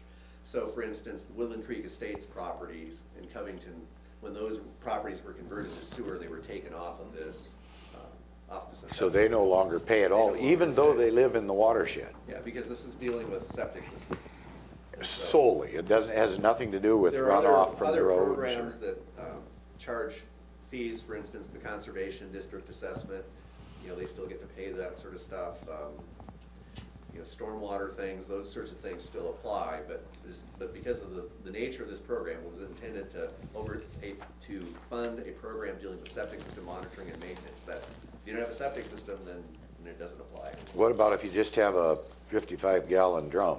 Well, that would be a bad septic system. Yeah, okay, but it's still, it would be a septic system, right? And that's what and periodically that's what we find. One of the key things of this program was to help us improve the inventory of on-site systems within the watershed so we can make sure they're properly monitored and maintained. And sometimes we would find old drums or steel tanks, or I know you make jokes about car bodies on occasion, but something not much better than that. And when we find those, then we work to get them improved. So when you mentioned Dobbs Creek, is that up around Pleasant Forest? Yeah, so that's where the Pleasant Forest Camping Club is along that creek. And that's where we experience more than anything some type of water quality issue, And that's isn't where it? we recently have had problems with water quality, and we've been working quite intensively to better understand that and to work to We gotta wrap it up. Okay, so we're in a situation where we've got a problem there, but we still need to deal with it, and that takes funding.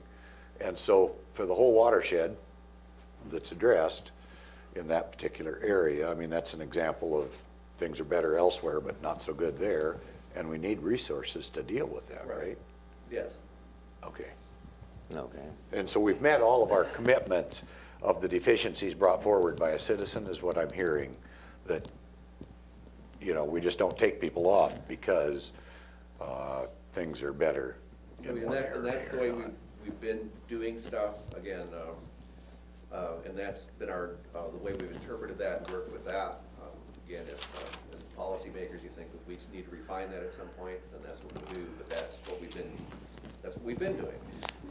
So we gotta keep going here. Okay. Go ahead, Ty.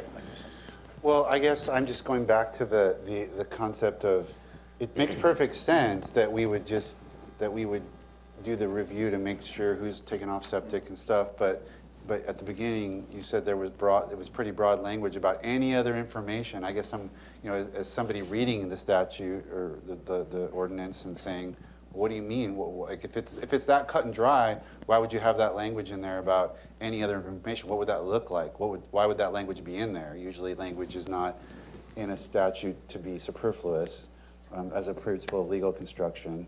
So that, I think, if what we're doing is what Art is describing, which makes sense to me, it seems like we could tighten up that language so there's not a lack of, that could have been drafted more precisely so there wouldn't be a confusion.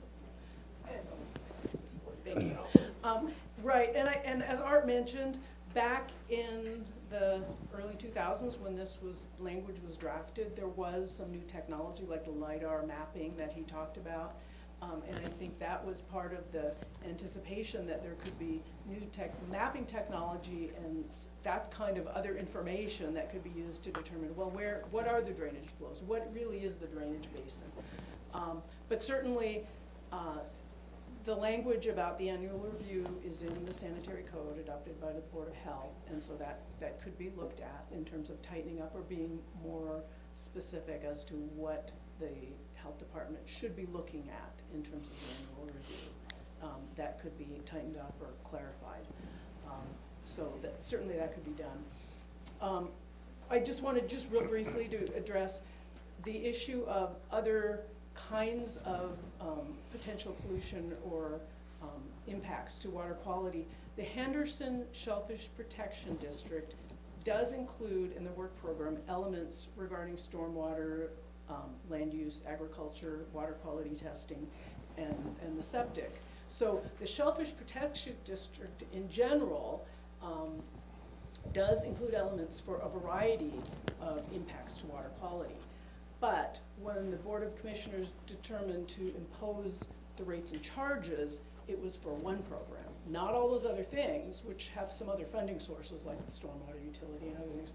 But the rates and charges were imposed specifically to fund the septic operation and maintenance program, specifically authorized, and that is specifically authorized by the state law for having a program for inspection, monitoring, and repair to ensure septic systems are functioning and continue to be maintained to work properly. So we've got kind of a subset. We've got a bigger program, but the funding only is geared to that one element, the septic system.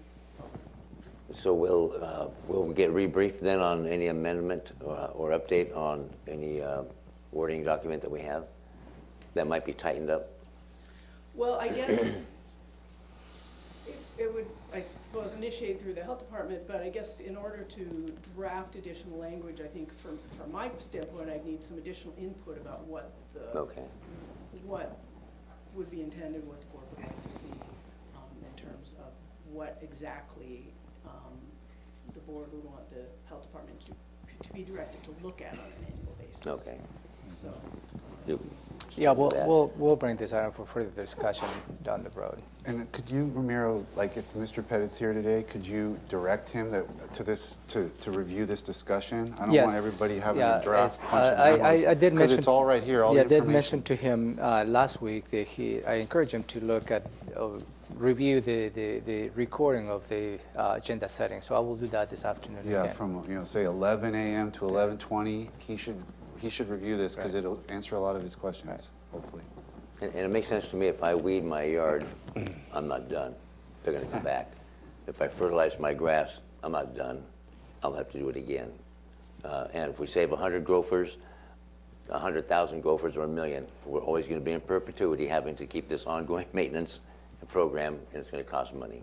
So I understand that piece of it. We look forward to updates as they come along then. Thank you, Art. Thank you, Jane. Thank you very much. Okay, we're going to go up to back up to the PIO, and that's the check-in. Not only it's a mutual check-in. We check in with Megan, and she checks in with us. We'll let you begin, Megan. Do you have anything for us? I don't have any updates at this time. I did work with the master students at Evergreen to kind of finalize the scope of work. They're going to send me a final this week, and I'm meeting with them next week to start that process to get the panel discussions for the directors at Evergreen State College. So. Oh, good, okay. And you discussed that last week? I did discuss that last week. Okay, because I'm not. Do you remember? Up to speed. I wasn't here last week. Oh, you weren't here last week. I'm No. sorry. So a group of So no, I don't remember. a group of master students from Evergreen reached out to me because they're working on doing their capstone on public engagement, and one of the things that kind of resonated with their needs for their capstone is to have the directors panels that was in our communications plan, where we wanted to have 2 or 3 directors go into a university or one of our local colleges to do a panel on a specific topic. And so when we talked about that, we thought we'll do water as quantity, quality, and then stormwater and how that fits in. So have our director of CPED, director of public works, and director of public health. And they will come in front of master's students and invite undergrad students to come and listen to the panel discussion. So this group, the part of their capstone, what they're gonna do is actually set this up for us. So set up the panel, do all the advertising, develop a communications plan, develop some kind of evaluation tool around the panel, and do a report on that and report back to us and tell us what, what we could do better for the next one. So I think it's gonna be really great to have them go through this process and then just provide us with a tool for moving forward for when we want to do this again. So That is way cool. Are It's we going super to cool. live stream that or TCM involved? we will, yeah. Yeah, beautiful. Definitely, we'll have them record it. Very cool. Do you have anything for our PIO, No, I'm good, thank you. Ty? I'm looking forward to doing some more segments coming up. You Good. guys are actively busy along with the Thurston Connect or the Thurston, what's the internal newsletter called? Thurston Insider. Insider, the Insider, yes. When is my connections piece coming out? Do you know? I don't know. I will get that. I will find out for sure though. Yeah, Mid-April. very Okay. soon. Yes. We did a good piece with Kevin Hansen and David Trout. Oh, good, good. Second half of the other, which has a little more interaction. All right, and that'll be on the website and on YouTube. It'll be on YouTube, the website. We'll share it on social media. Beautiful, good. Very good. Thank you very much. Anything? No, and Commissioner Hutchins was not here when you stated that we're going to have off-campus Board of County Commissioners meeting on a quarterly basis. So another part of our communications plan was to set up off-site Board of County Commissioner meetings. So we're currently working on that to hold one in Rochester. I believe April 30th is the date, but I want to verify that. But I believe that that's what we're I read that, yeah. we're working on, and we're requesting to use the Rochester Middle School Commons. That's a really great place because they have the PA system set up and all those things. So I'm waiting for confirmation from the school on that. So that would be the first one, and then from then on, we'll schedule quarterly to hold them in the different districts. Beautiful. And I also missed the update on additional or new microphones. So I'm working with Keith Norbit, which is with Olympic Technology, and they're the ones who initially installed this. And I actually have been working with them this morning. They're going to come in. He's inviting another company to come in and do a demo for a ceiling microphone. So then we would always have microphones out. We wouldn't have to set up the microphones every time. He's offered 4 different solutions, possible estimates. So we'll be looking at each of those, and we kind of want to see if it would actually work in this room with the way that it's set up. So May 17th is when they're going to be coming in and doing that demo. I'll Beautiful, get that good. information out for anybody who wants to Good, thank you. part of it. Go ahead. As we kind of move forward to moving out in the community, if you will, I just wonder what my fellow seatmates might think about, rather than quarterly, if we did one every 4 months in each district, and that would be 3 times a year. And I've had the luxury of being around here the longest, and I know this has been tried before, and it doesn't seem like we get the participation we would think we would get. But if we find out in doing it, there's more of a demand than 3 times a year, then we could easily go to 4 times a year or 6 times a year. I mean, if we really saw the need. How would my seatmates feel about possibly adjusting that directive to staff to doing it 3 times in a year, so we'd get 1 in each district Per year. and see how it goes? How would that work? I mean, I think it's a brilliant idea. It just happened that in 2019 it's going to work that way. We're going to have only be able to do 3 times this year. Oh, good. One in each okay, district. I thought we were trying to set something No, up and and do it 4 then times a maybe year. that will be a good opportunity for at the end of the year to see how it went, and then plan for 2020. But it just happened that it will be only 3. Okay. If we can put some pocket gopher related issues on the Rochester meeting, I guarantee We'll have a turnout. we'll have a good turnout. Yeah. Yeah, and we will also be able to work it out with TC Media to have those continue to be live streamed and videoed, because their van has the ability to live stream as well. So we'll be able to live stream that and record it, and we'll advertise it and hopefully get a bunch of people there. I forgot, I know I brought this up before and there's response, I just can't remember what it was, about the evening issue, how some citizens are concerned that we always meet during the day. Yep, at least from my history on that, when the board considered that, there was a lot of resources involved with that, because the staff needs to be present to provide all that. So it really is All the about folks that are in the audience would have to. and so a lot of resources, and when, at least from what I've heard, when in the past has been implemented, really has not been more response than we have at 2 o'clock. Well, I mean, just because that's a hard, yeah, okay, I understand. I mean, the city councils meet in the evening, so citizens don't really understand the difference. Yeah. But And I think it's more at the city councils because the council members have a day job. No, understood. Understood, but in terms of staff participation stuff.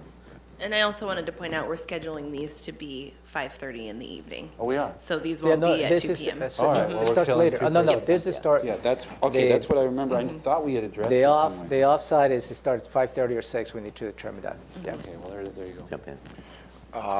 Will we still have the work session here and the board meeting there? That is the intent. Okay, I mean, that sounds like that makes more sense to Yeah. the work session. So the agenda setting, this Well, meeting the will work be meeting, here, okay. and then the formal Board of County Commissioners will Okay, be good, that's, offsite. Are you quite through stirring it up? Okay. Yeah. Thank you. Thank you. I'm going to ask the county manager, it's 11:30. Can we skip the legal update and move on to the other items? What legal, the legislative update? I'm sorry, the legislative update, move to the, like, CDBG and developing the drought Yeah, conditions if we can come ordinance? back to the legislative update, if we have time, that will be Okay. good, because there's a couple items that. Good, thank you. Let's move on to the CDBG then. So the CDBG grant, which is the Community Development Grant Program, that is a program, there is an interlocal agreement which rotates as to how the money should be allocated on a yearly basis. And the way it's working out is right now, the city of Olympia has their own. So there is no part of the program because they're categorized as the urban city, so they have their own direct allocation of the money. So it will maybe the city of Lacey might be in the same situation coming up after the 2020 census, but for now, there is 3 rotation years. One goes to the city of Lacey, which they have to go through and allocate the funding, and they manage their own programs within the city. Then moves to the city of Tumwater, and they manage that program within the city of Tumwater. So every 3rd year comes to what we call the county, which is the unincorporated areas of the county, along with the South County cities. So that includes the cities of Yelm, Tenino, Rochester, and Bucota, the incorporated cities, along with the county. Who represents on that committee is the mayors from all the 3 the towns that I just mentioned, and the county manager sits and represents the county interest. One of the major thresholds related to the allocation of the CDBG money, they have to meet a certain percentage of low income certain jurisdictions. For the longest time, the city of Yelm was the one who always was meeting that threshold, which is at least 48.66% of the population needs to be considered as a low income. So as a result, the city of Yelm was the one who was providing projects that is related to address some of the low income population. In the last round, the city of Tenino brought a project related to the quarry, which we went through with Housing and Urban Development HUD to justify that particular project because it was going beyond the city boundaries of Tenino. The quarry provides services. So we expanded the boundary, and as a result, we were able to justify that, in fact, this particular project addresses the low-income individuals within the boundaries. As we move forward, 2019 is the next year in which we need to allocate those funds on the unincorporated areas of the county as well as the South County cities. We had an initial meeting early in the year with myself and the mayors. And at that point, we didn't have the recent numbers as to how the new numbers the federal government is providing related to low income. So at that point, I made a suggestion to the group that perhaps we need to conduct a request for proposals. They will include all the South cities as well as the unincorporated of the county, including Rochester, to see if we can secure services to build perhaps some affordable housing projects. That was the proposal from the county early in the year. The mayors at that point, they caucused among themselves. They decided not to support that idea, and they went back to finding projects that perhaps meet their individual needs on their individual cities. So we met last week. They presented, the city of Tenino presented one project, which is attached in your packet. And this is to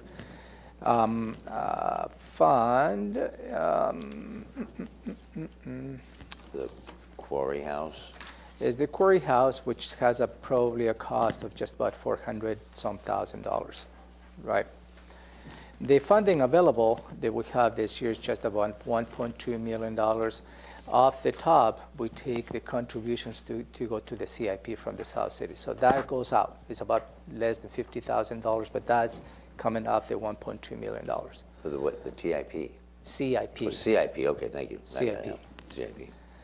And that was the proposal by the city of Tenino. And also the town of Bucota came with 3 particular projects, and that equates to about $460,000. They also, staff from Public Health and Social Services provided additional information related to the poverty levels in the county. So as a surprise, the Rochester area, which is not an incorporated part of the county, came at a 50%, so it went above the threshold of poverty, which in the past they have not, for whatever reason. So that created, at least from my point of view, an opportunity to perhaps look in holistically as to how the funding should be allocated to address the needs beyond the cities they have been gotten the funding in the past. And they just came very timely because Commissioner Minzer and I had a conversation related to as to what recreation activities could be implemented in the Rochester area. So at that point, there was 2 parks that perhaps needed some improvements, as Commissioner Minzer suggested. It was the Haas Field and as well as the Independence Park. The Independence Park is a little bit of an interesting because I couldn't find it. The thing we found, it was behind it was just, they call it Independence Park. It's just a playground on the old elementary school behind, I believe, the district offices. So we did some research, and the Haas Field perhaps has a need for $125,000. And the Independence Park, as we call it, perhaps could use about $390,000. That's the initial estimates. So when the last week, when this new information became available, the Rochester is now meets the requirements of the poverty level. I suggested the mayors that the county would like to explore the possibility to set aside $250,000 out of the $1.2 million for this year to allocate money to projects in the Rochester area. And that was the initial feedback.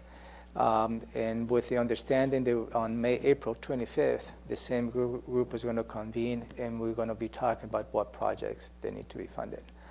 Both projects presented by the city, by the town of Bucota, as well as the city of Tenino, can be scalable, and that was one of the questions that I asked the mayors, if they can be scalable, and their representatives at that time, and the answer was that. I have to make sure that you understand the mayor from the city of Tenino was not present. It was an alternate. So within the whole concept, the initial idea was, at least from my perspective, was well accepted. The mayor from the city of Yelm was supportive of the idea initially. And with the understanding that perhaps when the next time around comes, he will bring a project that will be in 3 years, which right now the city of Yelm does not have a project to compete. So that's where we are, and I will make I will advocate to get funded from CDBG for both the Haas Field as well as the Independence Park. There's a little bit of additional work that needs to be done, so I have connected Public Health and Social Services staff with Public Works Parks to start working on the details as to how this could materialize. Anyways, I just want to bring this to your attention, providing the status of this. Again, on April 25th, we have a follow-up meeting, and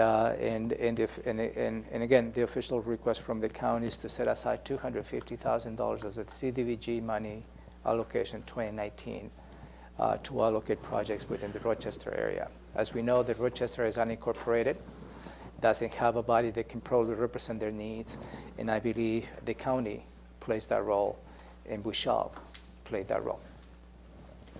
Want to begin? Sure. Thank you for this. Out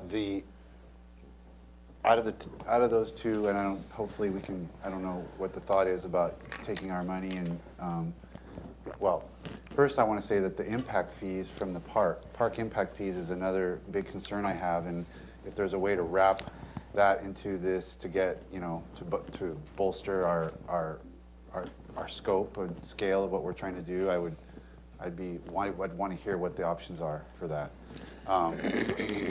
And the Independence Park, it doesn't appear on any website, but if you go to the community itself, they've adopted that as their community park. They've put signage up, welcome to Independence Park. It's right in the center of the core of what we think of as Rochester Main Street. So I'm very excited about the idea of being able to, Robin, did you have a question? So is that just, there's an old elementary school right on the main highway going through Rochester? Yep, behind it. Right behind it. The Yeah. field behind the school, yep, that's it. That's where my daughter bit her tongue open. I They don't remember have- that. They don't I have remember that. They don't have trash service. They don't have water. They don't have a restroom. Families, I've gotten correspondence from members of the community. They go there with their children, but they can't stay more than 15 minutes because the kids have to go to the bathroom, and it's not much use. As anybody who's had young children know, a park without a bathroom is not much use as a park, but it's all they have. So they use it, and the community's sort of gotten together to improve it, and this would just be an amazing, I think, project for them. Yeah, and in fact, the Gateway Rotary Club that was their community project in 2018. All right. And they built some new toys. So yeah, I don't know if is the thought then that we would put money toward both of these sites, or would we? So and that's what the strategy behind this is, to maximize this funding as well as leverage some of the park impact fees as to how perhaps we can probably fund both. That is the intent, and that is what Public Health, Social Services staff and Public Works are working on that scenario, but that's the intent. Is there any concern or a problem that, I mean, the Haas Field is a privately owned, and they open it up for soccer stuff. Does it have to have a public access component in order to qualify for this type of funding? Well, that's Do some they of have the- a plans to do that? or- Regional. Yeah, because it's regional, and that's what I think we need to get into the details, and that's what staff is working on, those details. And also staff is working on the details and the long-term maintenance obligations of the Independence Park. Mm-hmm. Because since the county does not have a designated park, we need to make sure that if there is sort of investment from these fund sources, hopefully the community can take over the long-term maintenance of that. So, and that's where we are working with staff as to how we can present a good plan on April 25th. That is why, just real quick, that is why when Tenino applied for the quarry pool, HUD said it's not regional enough. That's just the citizens of Tenino. So it was looked at a regional basis. That helped with the percentage of the income, but it also they kept stats on when families or kids would come in. They had people signing in for years, so they could show if they were using the pool it was a regional. That got them to qualify. It has to be a regional. So with the Haas Field, I think it'd be pretty much the same if that can be documented. Yeah, it was two-pronged approach on the quarry 3 years ago. It was the regional component, and also back then, the city of Tenino didn't meet the threshold of poverty. Right. So by making a regional argument, we met that requirement of poverty level. Yeah. And now this year, Tenino makes it. Yep. And Rochester makes the poverty level So as well. again, the minimum poverty level is 48.66, and Rochester is at 50%. No, let me give you this. Bucota is at 72.58%. North Yelm is 55.93. Rainier 32.66, which they do not qualify. Rochester at 50%, and Idaho 48.68, barely made it. Yelm 53.82, and Thurston County as a whole is 36.77. And this information is attached in your packet. So go ahead, Gary. I guess I've got two real quick issues, but I think Commissioner Minzer already brought that up about a private parcel and how is that going to work so we have continued access. So I guess you're going to look into that. Yeah, we need to work on the logistics. And then my other question was, I don't know what North Yelm is. I know what Yelm is, but what's North Yelm? I've not figured it out yet. I've been around there my whole life. Yeah. That question was asked to the mayor of Yelm. Well, what is it? And he said, I'm just curious about what North Yelm is. So he's in the process of researching that. What I believe is just outside of the Yelm city limits. Is it maybe to include a certain segment of our part community? Part of the Yelm UGA. Okay. Yeah. Okay. No, I'm good.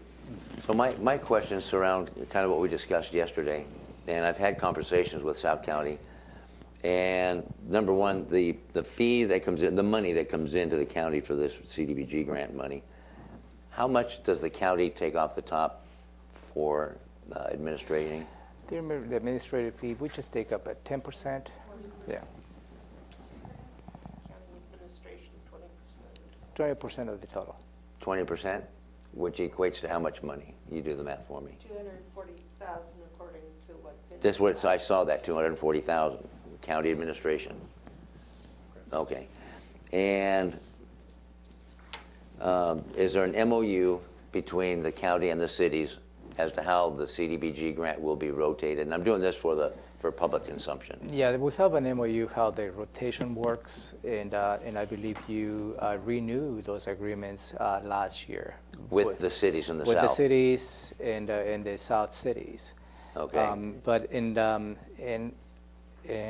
that agreement, what it states is how those jurisdictions will come along with a county representative and work through as to what projects should be funded Right. As a result of this process. So when it comes to a project, is there if they cannot agree, is there a vote taken, or how does that process work if there's competing interests? So if there is a competing interest, hopefully the group will reach a consensus, and that consensus will be forward as a recommendation for the Board of County Commissioners to approve, because you are the ultimate approved authority to determine how the money should be distributed.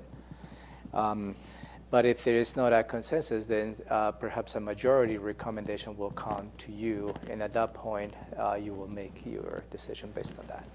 Okay, and the consensus, it has been traditionally, because Rochester hasn't been a factor because of the poverty rating, it traditionally has been Bucota, the township of Bucota, and then Tenino, Rainier, and Yelm, they go back and forth, and some goes here, some goes there, but they submit a project, and we say, okay, everything's been fine. Yeah, because there's really no opportunities for having a broad conversation because of the limits of the poverty level that each jurisdiction is brought to the table. So traditionally in the past, the city of Yelm was the one who had projects because they were the owners who qualified, and also the town of Bucota, and that's how the water lines were built in smaller pieces. And in fact, how that came to be, even qualifying at that point, they didn't qualify for the poverty level, but it was a survey conducted on a block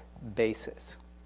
So if the survey is conducted on the block basis, which a block was to redo the water line, suddenly they qualified on those terms. Mm-hmm. But back then, as a jurisdiction, as a town, did not. Now they do. All right, and so adding then, we're going back to managing expectations, and since Rochester, for the first time ever, as has been documented, meets that poverty level, Rochester has never, and I mean that never, received any CDBG grant money for their community? No, they have never received any projects from this grant source because they never qualified. So we have, but they've qualified now, so now we have a competing interest against the cities, against a region that's not a city or a town, and it's unincorporated, Thurston County. So now we have a competing interest, and you have a challenge to manage there. And the Tenino is continuing on with the RFP for the quarry pool, and there's a certain time limit in order to finish these projects. Is it a 3-year? Yeah, I think it's more related to how many unspent allocation of the federal money there is unspent. So, and they look as part of the region, meaning including the cities and Lacey and Tumwater. So the more that we don't spend the dollars or obligate the dollars to a specific project, the more it's going to bring to the attention of the federal government of looking into the cash flow. Because that project was awarded just about 2 years ago, if not more. And I believe they're going through the process of selecting a contractor, but they have not been able to find one yet. That's my understanding. Yeah, and talking to the mayor, it's still a work in progress, or it's out, and they're trying to finesse that. In general, with CDBG, I believe you've got 2 years to obligate, 3 years to spend. That's a, or else it's 3 years to obligate, 4 years to spend. You need to get a 1-year extension. That's typical in federal grants. Okay, all right. And so what I see the competing interest between Rochester and Tenino, and I don't know where the other mayors are. You say they were supportive at the time, but you have the meeting on April 25th.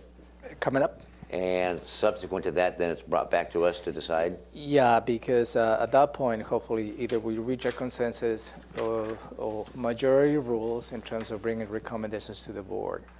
And again, that is, I like to, and I have been very clear with all the team members, that's just recommendation. Because you, as a legislative authority, has the ability to approve as presented, modify, change it, or disagree with any recommendations come before you. Right. And yeah, and I feel at this level, because I want Tenino to have their their funding for their project, the final big project. But I also, my heart bleeds for Rochester, never having, which is unconscionable to me. I can't believe they've never achieved the poverty level before. But they're there now, and they've never received any CDBG money, so I'm torn. Yeah, and perhaps it came as a surprise for the mayors, but what has changed is the data. We did not have the data related to Rochester when we had the initial meeting early in the year. Yeah. This data was just updated in the last couple of weeks, and we just brought forth the new data. That has changed, and that's what I saw perhaps an opportunity to invest in that community that perhaps doesn't have an advocate, and the advocate is you, the commissioners. See, I talked about that. They advocate for their city, and we advocate for the unincorporated. Do you have anything further? That's what I wanted to ask is about, is there a formality to the proposal? Because, you know, the mayor of Tenino or the mayor of Yelm would make sure that their application, or I don't know what it looks like, their proposal was formalized. Rochester is going to be dependent on our staff, Right. I would imagine, to formalize the proposal. Right, so the proposal the city's provided is what you have on your packet. Okay, and that's a sufficient level of detail to be considered in this process. So what the staff does at that level, they take this proposal and do some homework. That is what the administrative fees pay for, making sure they meets the requirements of HUD, Housing and Urban Development grants. So there's a lot of work, and after that is done is the management of the grant, submitting the projects, getting the money, distributing the money. So that is the administrative fees the county takes, is 20%. allowing for that money to flow. I just want to make sure that if there's disagreement amongst board members that this project is on the table to be considered. So because there's no mayor there. Yeah, and I. I'm the mayor. Well, is the county manager who's advocating for those projects. All right. All right, anything further on CDBG? No, sir. All right, thank you. Developing drought or the ordinance, which one do you want to, well, they're both the same thing. Developing the drought conditions. So this is more of a heads up, commissioners, and attached to your packet is a memo from our water planning division, and this is just giving us an update, something you perhaps already tracking. The long-term forecast calls for a drier than usual spring, and perhaps dry and hotter than usual summer. So nothing for you to react, obviously, related to the weather conditions. What it does puts in a situation is the ordinance 15308, which is attached to your packet. This ordinance, and let me read briefly what it does. The county manager, after consulting with the fire marshal and other officials as may be deemed appropriate, may prohibit the discharge of consumer fireworks during periods of extreme fire danger.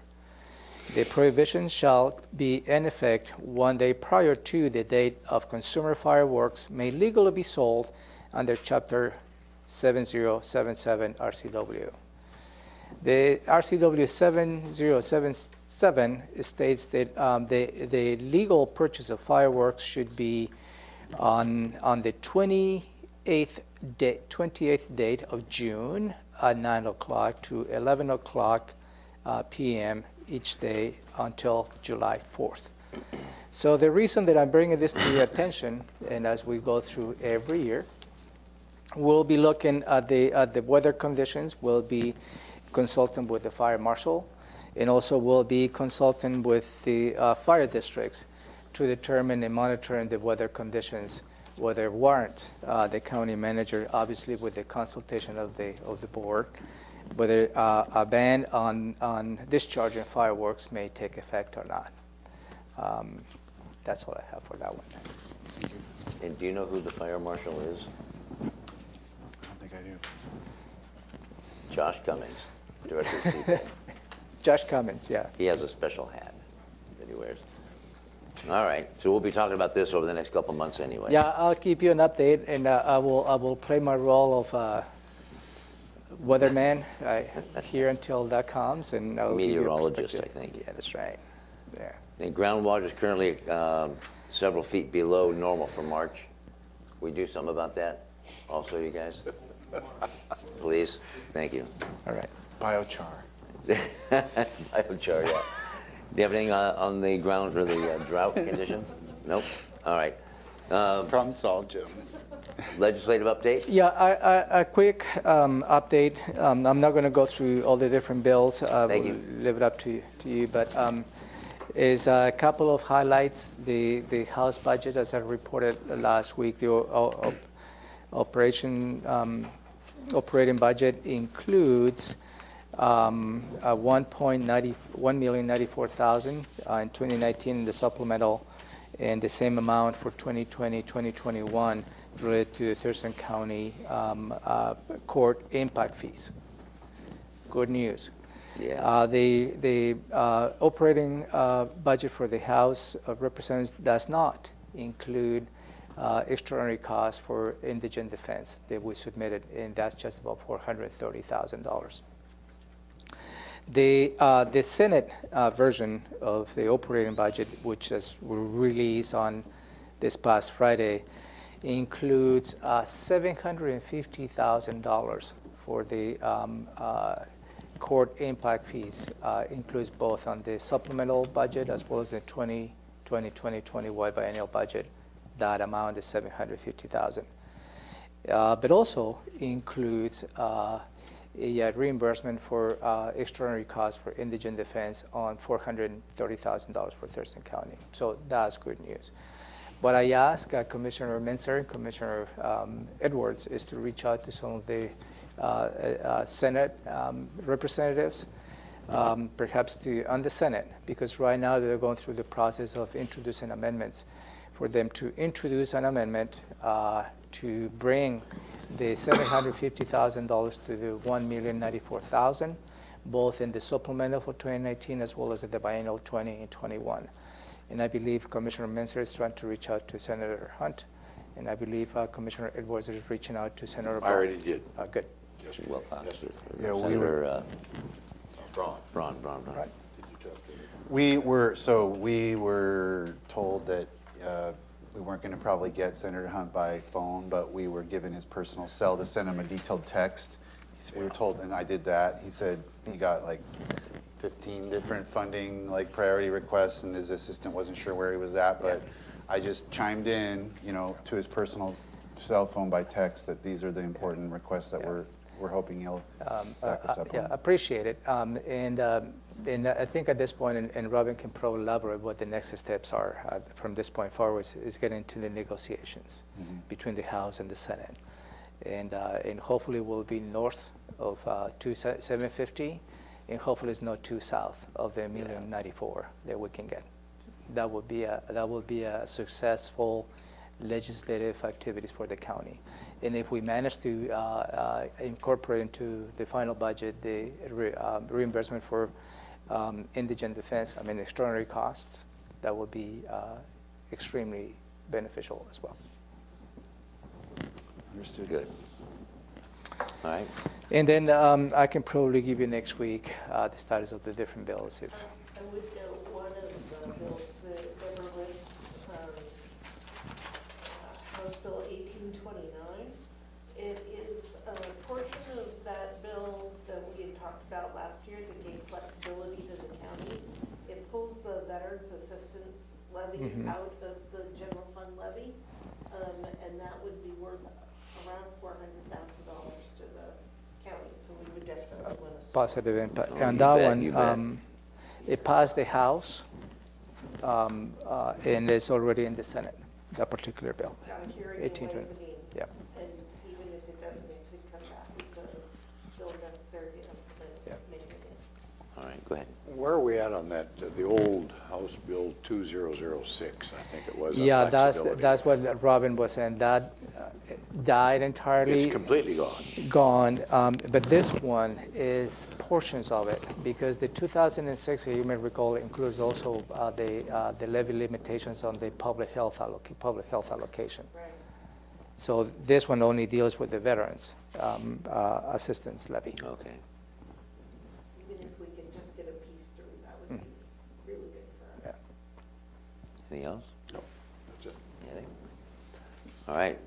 So now we're down to commissioner items, but it's 12:01. I hope you have none. Yeah, okay, I I'll hope you settle. have none. I'll settle with none. I've got 6. I have none. Okay. So we're back here. Can I just real quick? Certainly, yeah. Go ahead. So I can follow up with Ramiro, but I'm hoping that the board is okay with, I think we need Elizabeth's input on this dangerous dog. Yeah. You all received a letter about the woman whose hand was bitten through by a dog. And I took it to JASCOM. They didn't really understand the process, because when I got back to look, but I took on the burden of responding. And the lady who made the complaint showed up at JASCOM, because we'd sent her a letter saying this is going to be talked about. She gave her spiel again, and it's back on us because in my reading of the Thurston County ordinance, which JASCOM did not understand at all, they thought that a dangerous dog designation had to go to court. And my reading, and very, very superficial, I need to look closely at it, is that we may have a responsibility to make that or designate someone to do so. And I'd like to hear Elizabeth's 2 cents on what our obligations are. Yeah, that was when you highlighted that. It was news to me that in fact the Board of County Commissioners have the ability to determine what dangerous dogs are.